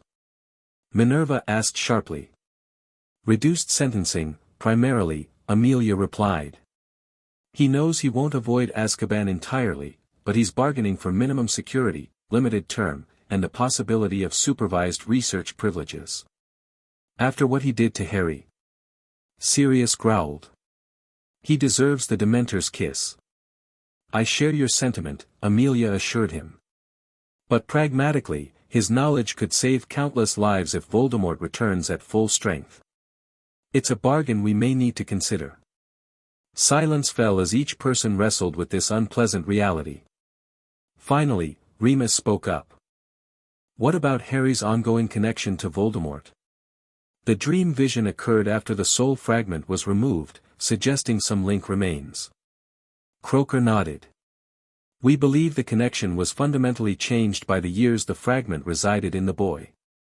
It created pathways in his magic, like neural pathways in a brain, that didn't fully close when the fragment was removed. Hence the residual connection, though significantly weaker." "Is it dangerous?" Sirius demanded. "Not directly," Croaker assured him.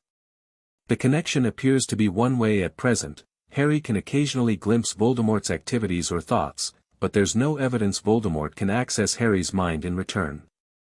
Especially now that the boy is learning basic occlumency." Sirius relaxed slightly at this. Harry's gift for mind magic had been an unexpected discovery during his recovery, another ability that had perhaps developed in response to the soul fragment, his magic instinctively creating barriers around the foreign presence. "We should adjourn for today," Amelia decided, checking her pocket watch. "Dumbledore's trial begins at 9 o'clock Monday morning. I suggest we all use the weekend to review the evidence and prepare our testimonies." As the meeting broke up, Sirius lingered, waiting until only Amelia remained before speaking. "There's something else, isn't there? Something about Harry you're not sharing with the full group." Amelia's expression confirmed his suspicion. "Croaker's team has been monitoring Harry's magical development since the contracts were broken. They've noticed anomalies." "What kind of anomalies?" Sirius asked warily. "Knowledge he shouldn't possess. Magical affinities that typically develop much later.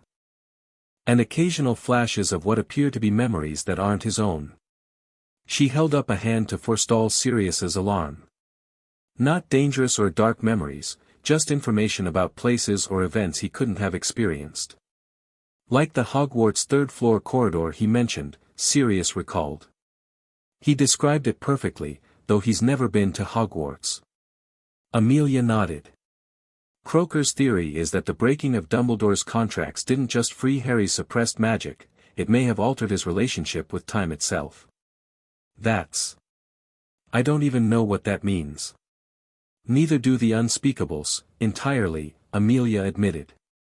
"But they believe the combination of the soul fragment's removal, the breaking of 42 powerful blood contracts, and Harry's naturally extraordinary magical core has created something unprecedented.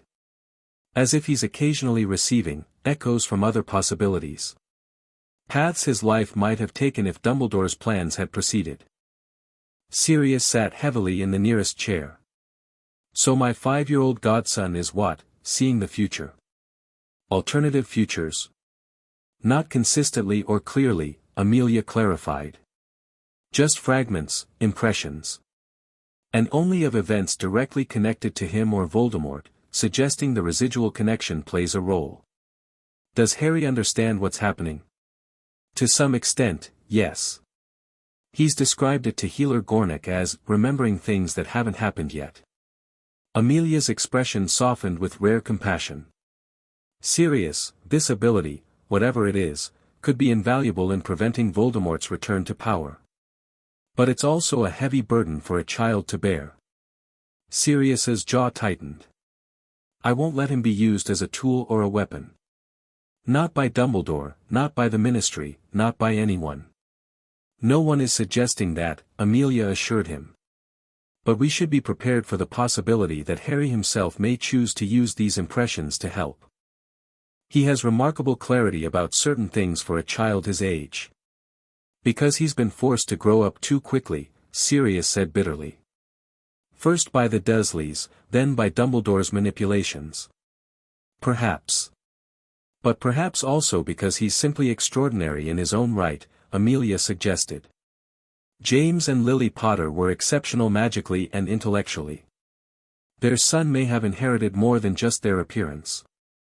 Sirius nodded reluctantly, knowing she had a point. I should get back to him. Andromeda scheduled his first proper flying lesson for this afternoon, and I promised I'd be there. Go, Amelia smiled. Let him be a child while he can. The weight of prophecy and war will find him soon enough.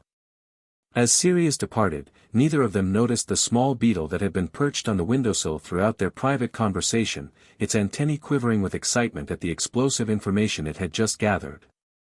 The day of Albus Dumbledore's trial dawned clear and cold, with a biting November wind that sent fallen leaves skittering across the ministry's grand plaza. Inside Courtroom 10, the ancient chamber used for only the most significant wizarding trials, an atmosphere of tense anticipation prevailed. The full Wizengamot had assembled, their plum-colored robes creating a sea of imperial purple in the tiered seating that surrounded the central floor. The public galleries above were packed to capacity with reporters, foreign dignitaries, and ordinary citizens lucky enough to secure admission to what promised to be the trial of the century. In the defendant's chair sat Albus Dumbledore, his customary flamboyant robes replaced by simple grey judicial garments. Despite 6 weeks in ministry custody, he maintained his dignified bearing, silver hair and beard immaculately groomed. Only the magic-suppressing manacles on his wrists and the absence of his trademark twinkle betrayed his status as prisoner rather than presiding chief warlock. At precisely 9 o'clock, Augusta Longbottom entered and took her place at the chief witch's podium. This emergency session of the Wizengamot is now in session, she announced, her voice magically amplified to reach every corner of the vast chamber. We are convened to hear the case of the Ministry of Magic versus Albus Percival Wulfric Brian Dumbledore. The formal charges were read by Percy Weasley, newly appointed Junior Undersecretary, 42 counts of illegal blood contract creation, multiple counts of theft from the Potter estate, interfering with a lawful godparent bond, falsification of guardianship documents, and child endangerment through deliberate placement with unsuitable caregivers. Throughout the recitation, Dumbledore sat motionless, his blue eyes fixed on middle distance as if contemplating matters beyond the present proceedings. How does the defendant plead? Augusta asked when Percy finished. Dumbledore rose with measured dignity. I acknowledge creating the contracts and redirecting the Potter estate funds, he stated calmly. But I deny criminal intent. Every action was taken in pursuit of the greater good, specifically, the preparation of Harry Potter to fulfill his prophesied role in the final defeat of Lord Voldemort. Murmurs rippled through the chamber at his use of the dreaded name. The Wizengamot notes your qualified plea, Augusta said coldly. The prosecution may present its case. Amelia Bones rose from her position at the prosecutor's table. Madam Chief Witch, members of the Wizengamot, the evidence before you today will demonstrate that Albus Dumbledore systematically abused his positions of authority to control and manipulate Harry Potter from infancy. Using blood taken without consent, he created contracts that bound the child's magic, predetermining his development in ways that constituted magical enslavement. She proceeded methodically through the evidence, displaying magical projections of the contracts themselves, financial records showing the diverted funds, and finally, the memory of Harry's medical examination at Gringotts, which revealed the physical and magical damage caused by the bindings. These contracts, Amelia explained, highlighting specific passages, were designed to activate sequentially throughout Harry Potter's life. Some limited his magical abilities. Others created artificial emotional responses, forcing him to trust certain individuals while fearing or disliking others. Most disturbingly, several contracts were designed to ensure he would willingly sacrifice himself when confronting Lord Voldemort. The chamber erupted at this revelation. Augusta's gavel pounded repeatedly before order was restored. Furthermore, Amelia continued, Dumbledore deliberately placed Harry with his Muggle relatives against the explicit instructions in the Potter's will, knowing these relatives despised magic. He then bound Harry's magic to ensure he could not defend himself against their mistreatment, which included regular food deprivation and housing him in a cupboard under the stairs for 4 years. Outrage rippled through the chamber again.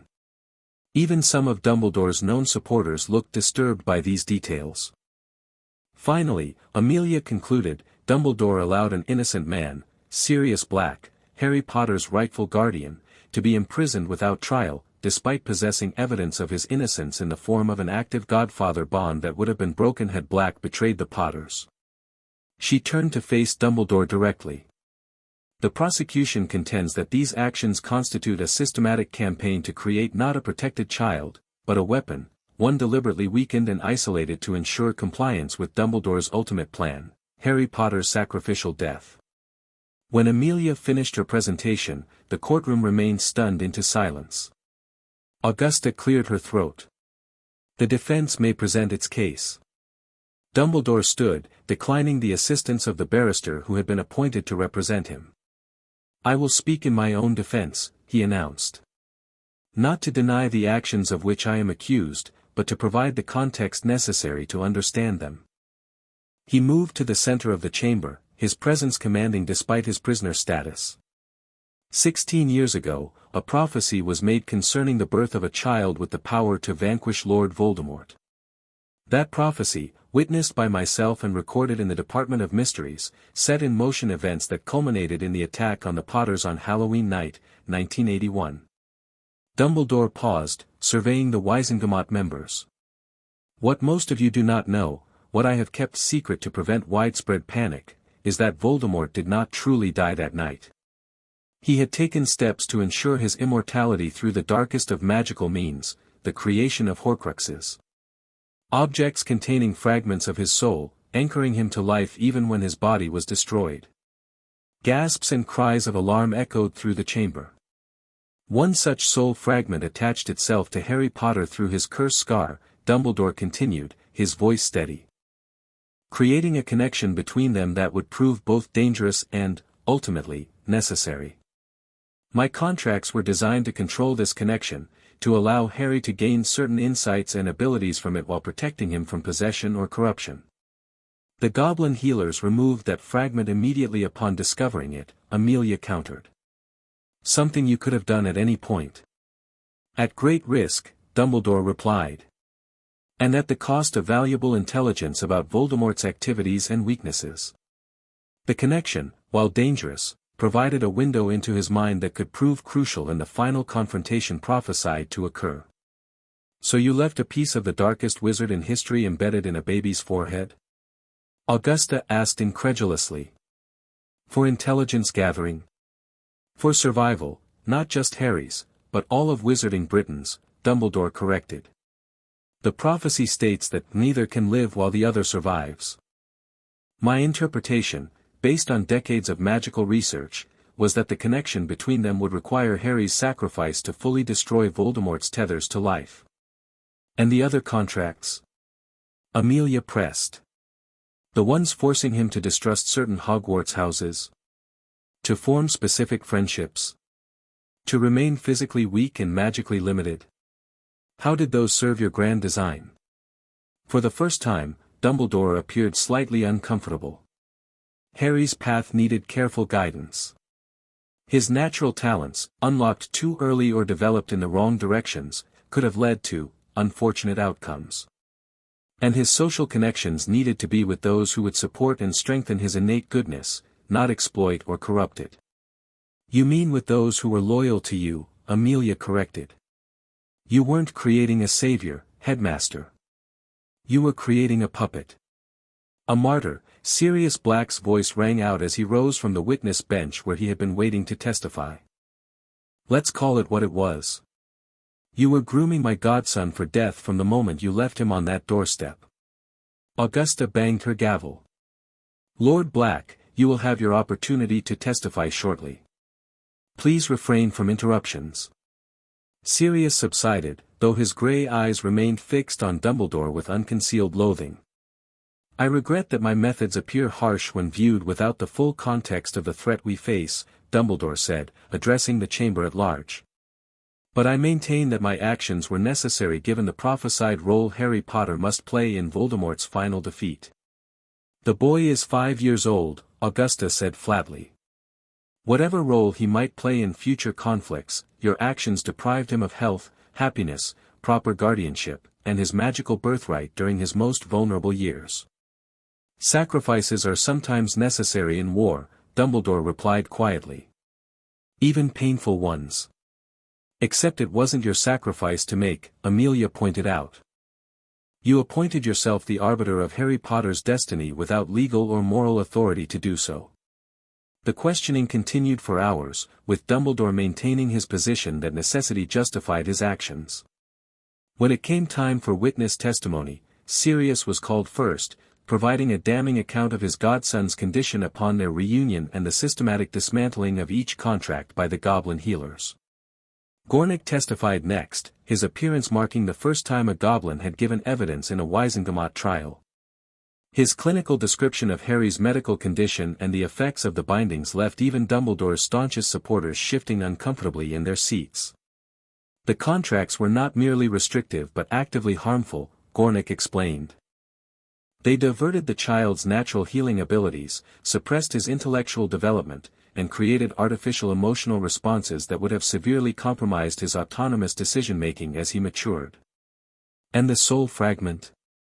Augusta asked. Could it have been safely removed earlier? Absolutely, Gornick confirmed.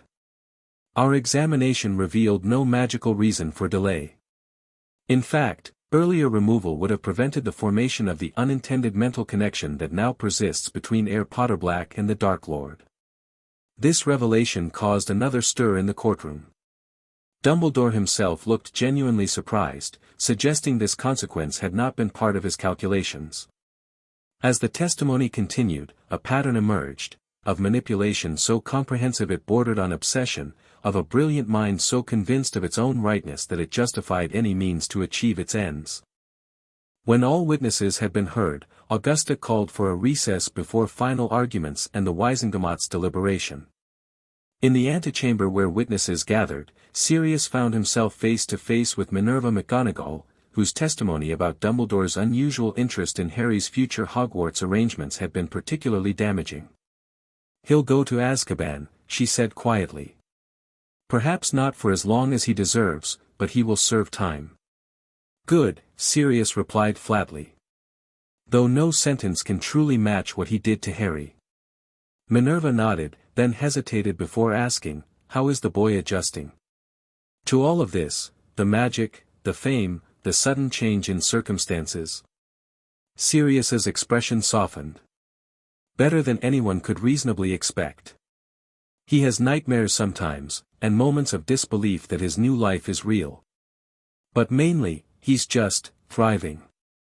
His magic is stabilizing beautifully, he's gaining weight, and yesterday he laughed so hard during a flying lesson that he nearly fell off his training broom. A normal child, then, Minerva smiled. Despite everything. That's all I want for him, Sirius admitted. Just the chance to be a child before the weight of prophecy and destiny and whatever else comes crashing down on him. He'll have that chance now, she assured him. And when the time comes for Hogwarts, he'll find it a very different place than the one Albus was preparing for him. When the court reconvened, final arguments were presented, and the Wizengamot withdrew for deliberation. The wait was surprisingly brief. Within 2 hours, they returned, their decision clearly reached with unusual consensus. Albus Percival Wulfric Brian Dumbledore, Augusta announced, her voice carrying the weight of formal judgment, this body finds you guilty on all counts. Before pronouncing sentence, do you wish to address the court? Dumbledore rose for the last time, surveying the chamber with eyes that had lost none of their penetrating quality despite his defeat. I accept your judgment, he said simply. But I urge this body not to allow righteous indignation over my methods to blind you to the greater threat that approaches. Voldemort will return. The Horcruxes must be found and destroyed. And Harry Potter's role, however much we might wish to shield him from it, remains central to our ultimate survival. Augusta acknowledged his statement with a nod. Your warnings are noted and will be addressed through appropriate channels. As for your sentence, you are hereby stripped of all positions and honors previously held. Your Order of Merlin is revoked. Your assets will be liquidated to provide restitution to the Potter estate. She paused, consulting the parchment before her. For the crimes committed against Harry Potter, you are sentenced to 20 years in Azkaban, medium security. However, she raised her voice over the murmurs that erupted, in recognition of the intelligence you have provided regarding the Horcruxes and the continuing threat posed by Voldemort, 10 years of this sentence may be served in a secured research facility under Ministry supervision, where your expertise can be utilized in the effort to prevent his return to power. It was a compromise that satisfied no one entirely but acknowledged the practical reality that Dumbledore's knowledge remained valuable, however reprehensible his actions had been. As the Aurors approached to escort Dumbledore from the chamber, his gaze found Sirius in the crowd. "Tell Harry I am sorry," he said, his voice carrying clearly in the sudden hush. "Not for what I believed necessary, but for the pain it caused him. And warn him, the path ahead remains dangerous, however differently it may now unfold." "Save your warnings and apologies," Sirius replied coldly. "Harry's path is his own now. Not yours. Not Voldemort's. His." As Dumbledore was led away, the enormity of what had transpired seemed to settle over the chamber. The greatest wizard of the age, the hero who had defeated Grindelwald and led the fight against Voldemort, had fallen, not to dark magic or enemy action, but to his own ruthless certainty that the end justified any means.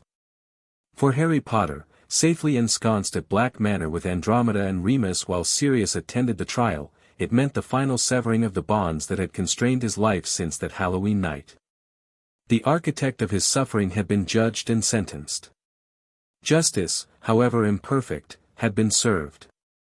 But as Dumbledore's warning suggested, the greater battle, against Voldemort, against prophecy, against destiny itself, still loomed on the horizon.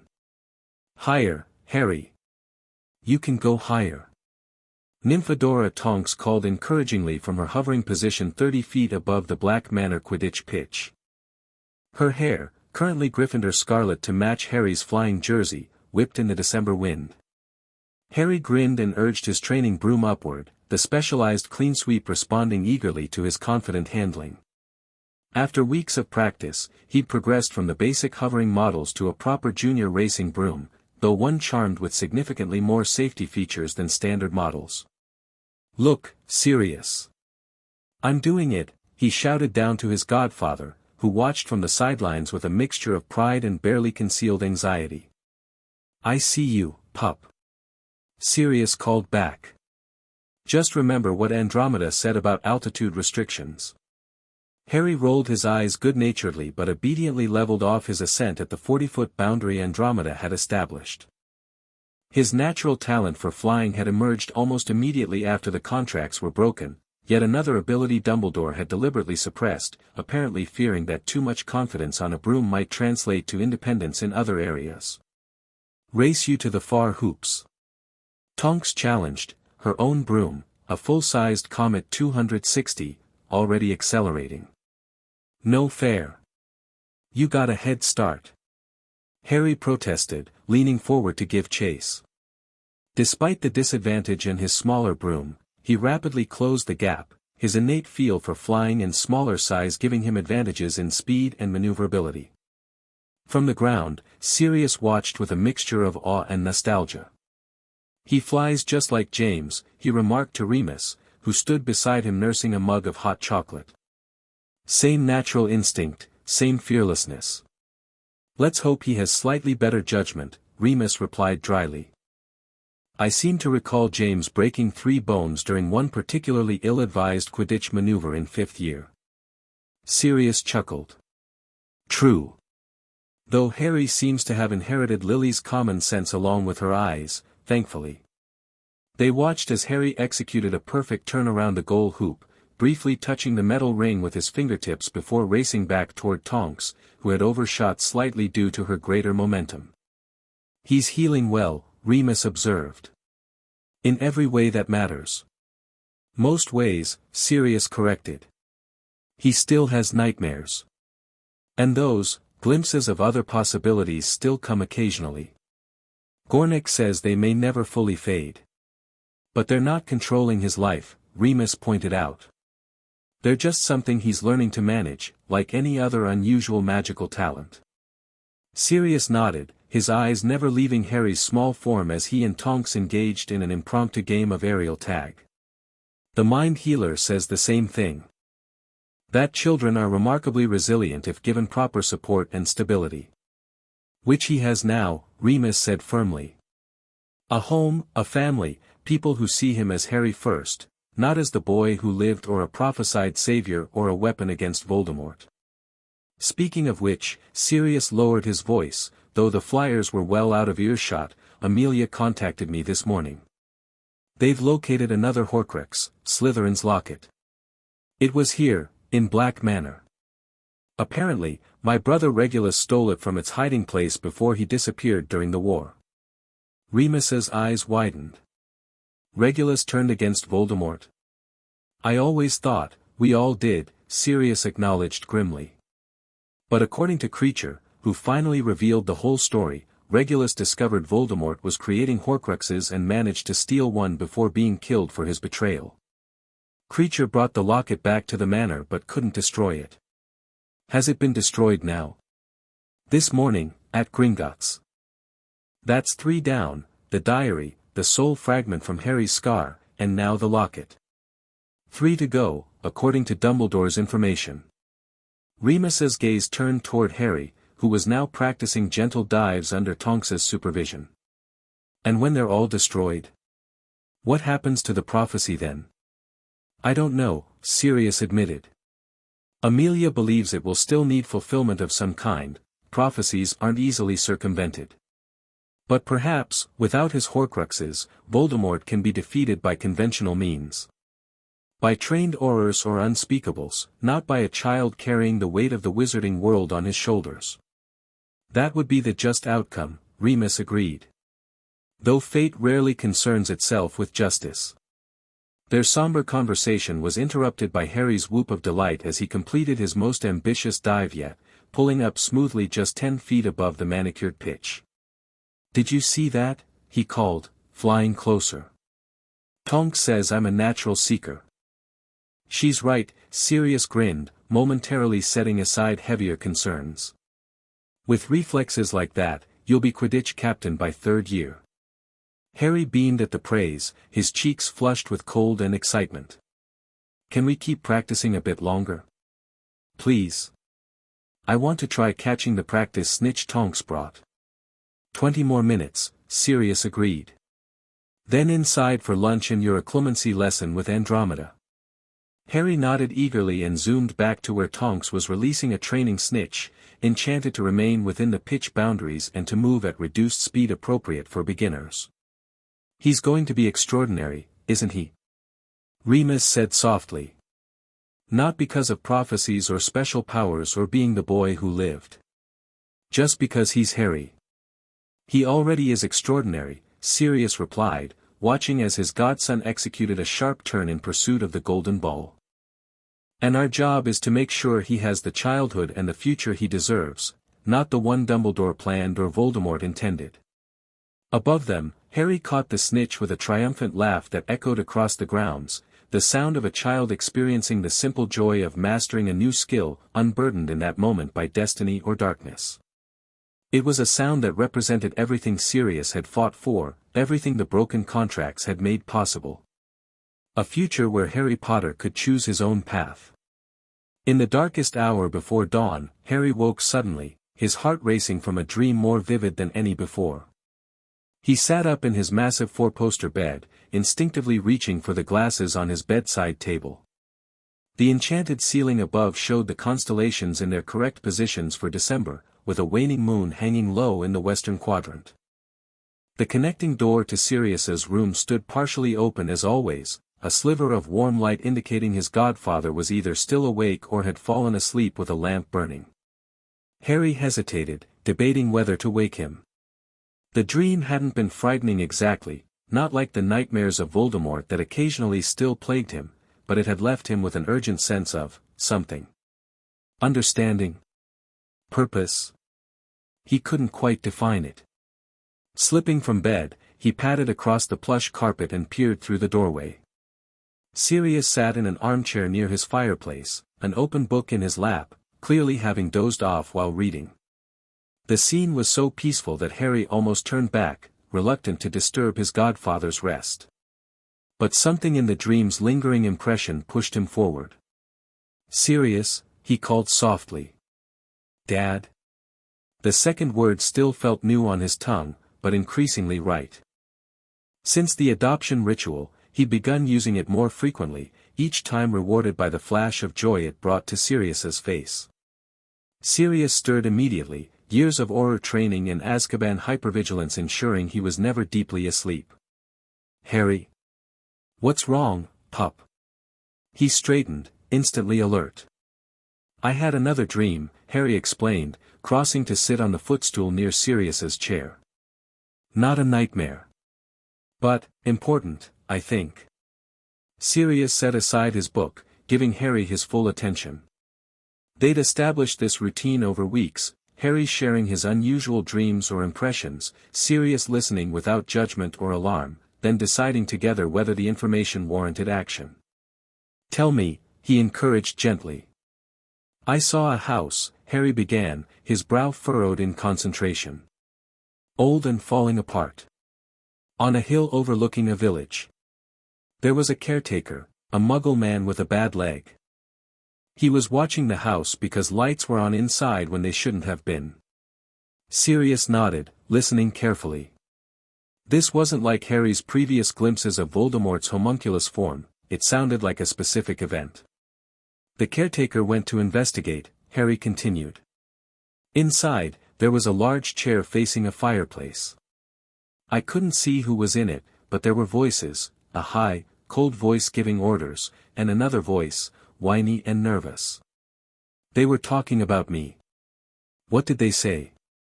Sirius asked, his casual tone belying his sudden tension.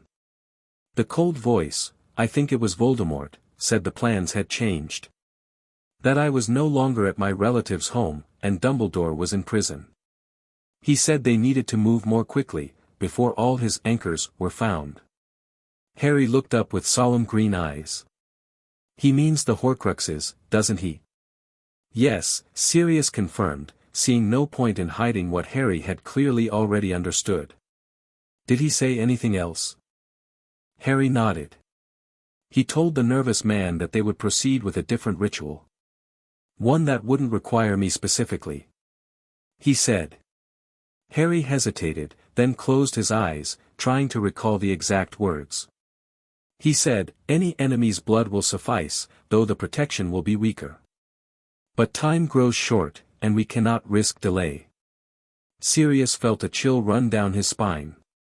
This was new and specific information, details about Voldemort's current plans that could be crucial. There's more, Harry said. They mentioned a name, Bertha Jorkins. The nervous man said they'd already used her for information, but her body could still serve for the ritual. And then.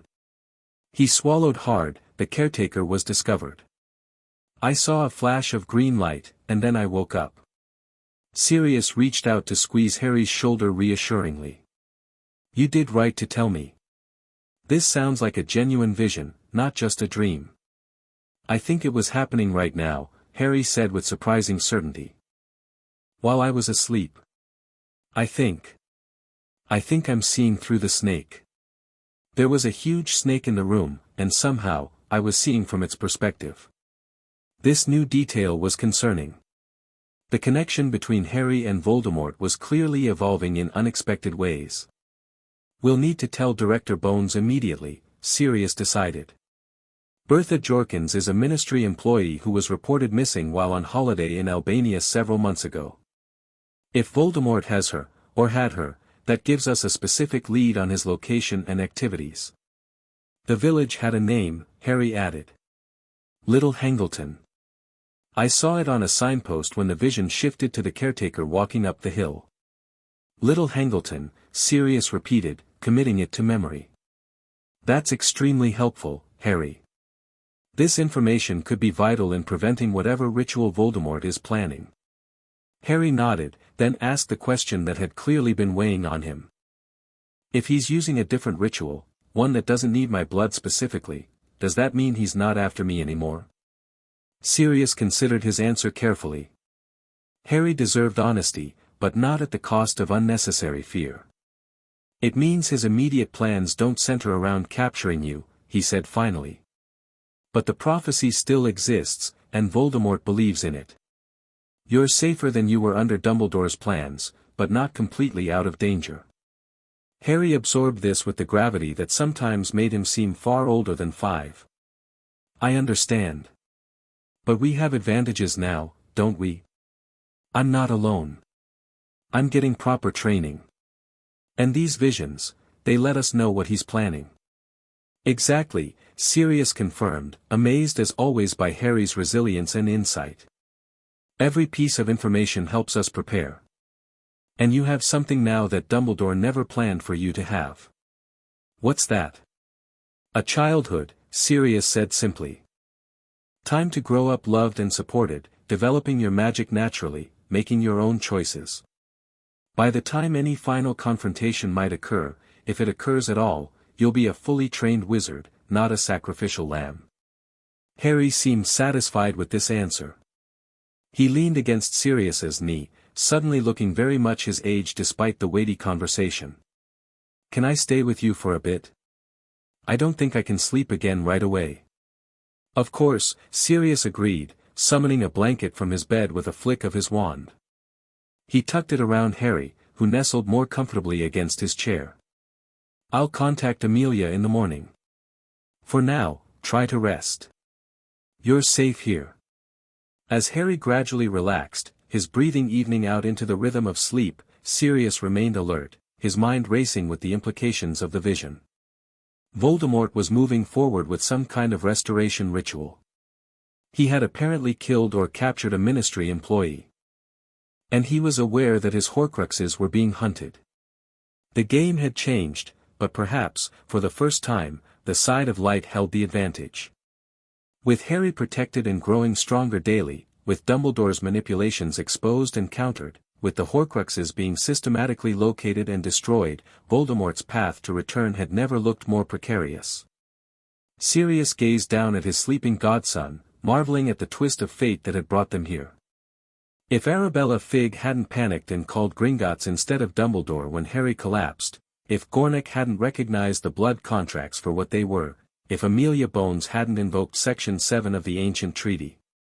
So many chance factors had aligned to break Dumbledore's carefully constructed web of control. And in doing so, they had potentially changed not just Harry's fate, but the outcome of the coming conflict itself.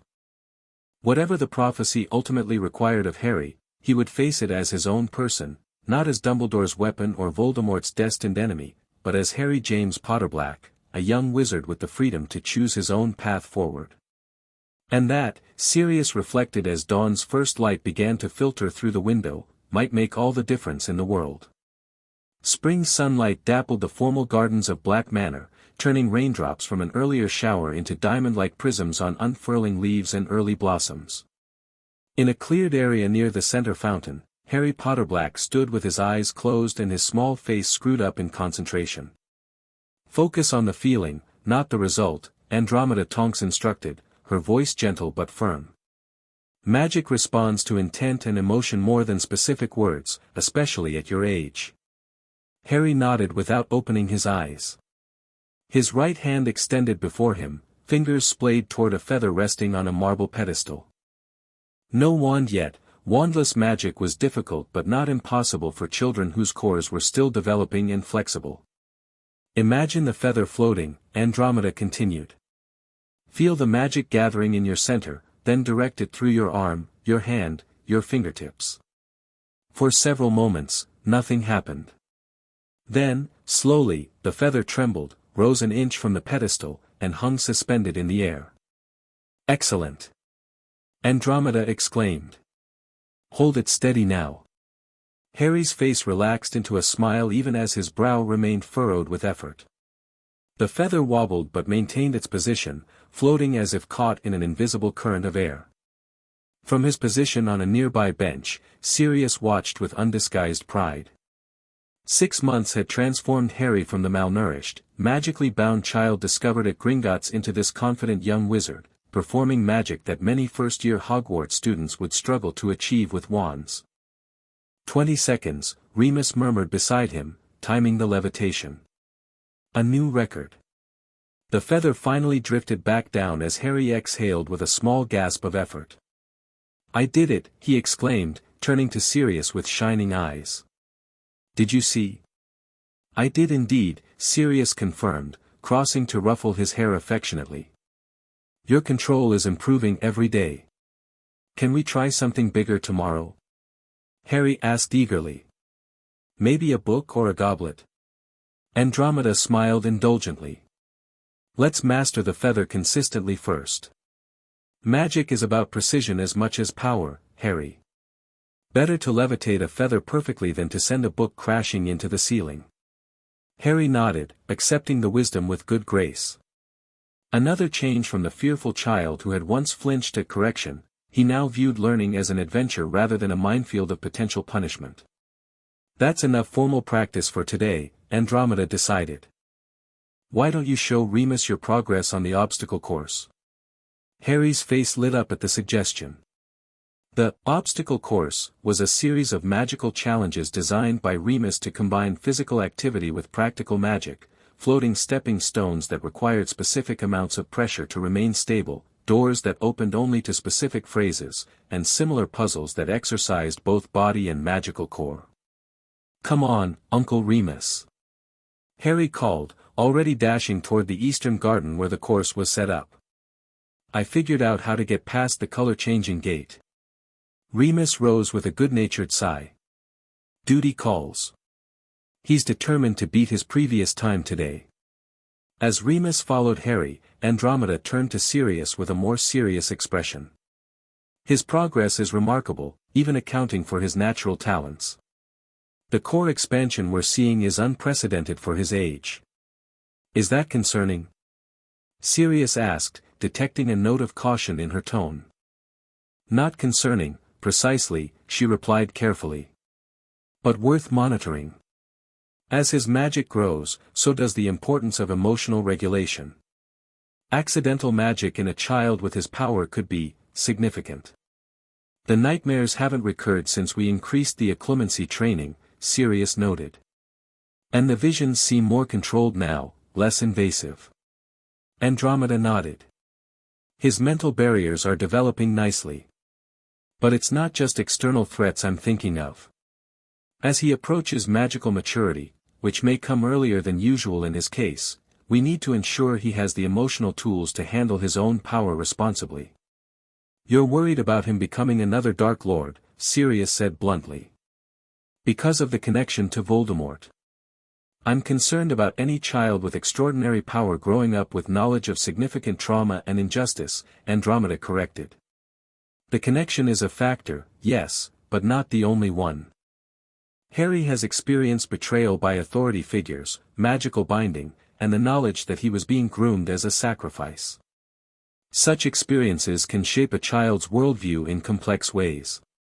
Sirius watched as Harry, visible now on the obstacle course, navigated a series of floating platforms with surprising agility while Remus observed from below, wand at ready to prevent any falls. "He's a good kid, Andy," Sirius said softly. "Despite everything, or perhaps because of it, he values honesty, fairness, and kindness above all else. You've seen how he treats Creature, how he responds to setbacks, how he thinks about magic as a responsibility as much as a gift." "I have," she acknowledged. "And I don't truly fear him becoming dark. But power, especially magical power, tests character in unique ways. As his abilities grow, so too will the temptations and challenges he faces. Then we guide him," Sirius said simply. "We love him, teach him, and trust him to make good choices with the tools we provide.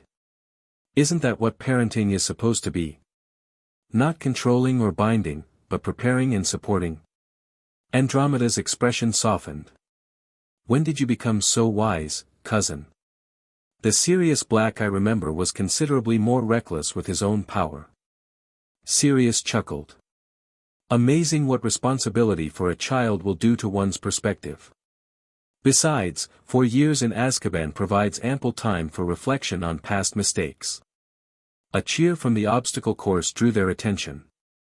Harry had completed the final challenge, a magical puzzle box that required specific sequences of touch to open, and was celebrating with a victory dance that involved much jumping and arm waving.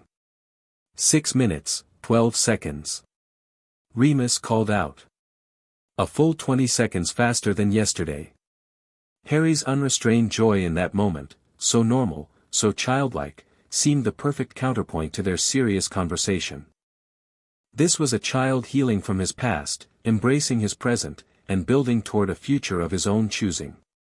Whatever challenges come, Sirius said with sudden conviction, he'll face them as himself, not as anyone's weapon or tool or sacrifice. And he won't face them alone. Andromeda nodded, her concern giving way to something like hope. No, he certainly won't. He has quite the family around him now. Family.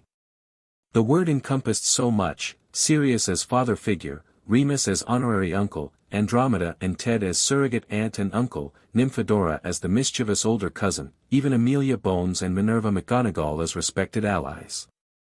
Plus the goblins, who continued to take special interest in their unusual client's development, inviting him regularly to Gringotts for checkups that had evolved into informal lessons on goblin magic and culture.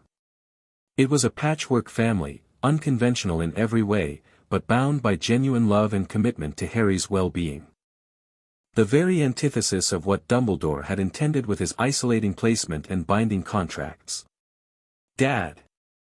Uncle Remus! Did you see? Harry called, racing back toward them with flushed cheeks and bright eyes. I beat my record. We saw, Sirius confirmed, catching him in a one-armed hug as he arrived breathless with excitement. Excellent work, pup. Can we have flying practice later? Harry asked eagerly. Tonks said she'd show me how to do a proper feint when she comes for dinner. After your history lesson with Remus, Sirius reminded him. Remember our agreement, balanced education. Harry nodded, accepting the condition without complaint.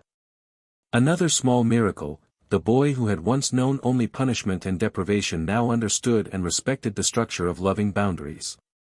As Harry launched into an enthusiastic description of his obstacle course triumph, Sirius met Andromeda's eyes over his head. The concerns she'd raised were valid and would require ongoing attention. But in this moment, watching Harry gesture animatedly with small hands that occasionally sparked with excess magic, Sirius felt an overwhelming certainty that they were on the right path. Not the path Dumbledore had mapped out in blood contracts and manipulations. Not the path Voldemort would have chosen through violence and domination. But Harry's path, unique, uncharted, and full of possibilities neither Dark Lord nor Light Leader could have imagined. A path toward a future where a small boy with a lightning scar might grow to be neither weapon nor sacrifice, but simply himself, Harry James Potterblack, a wizard of his own making. And perhaps, Sirius thought as Harry's laughter rang out across the gardens of their home, that was the most powerful magic of all. The end. Thank you for watching this video. Please be sure to subscribe to our channel and like this video.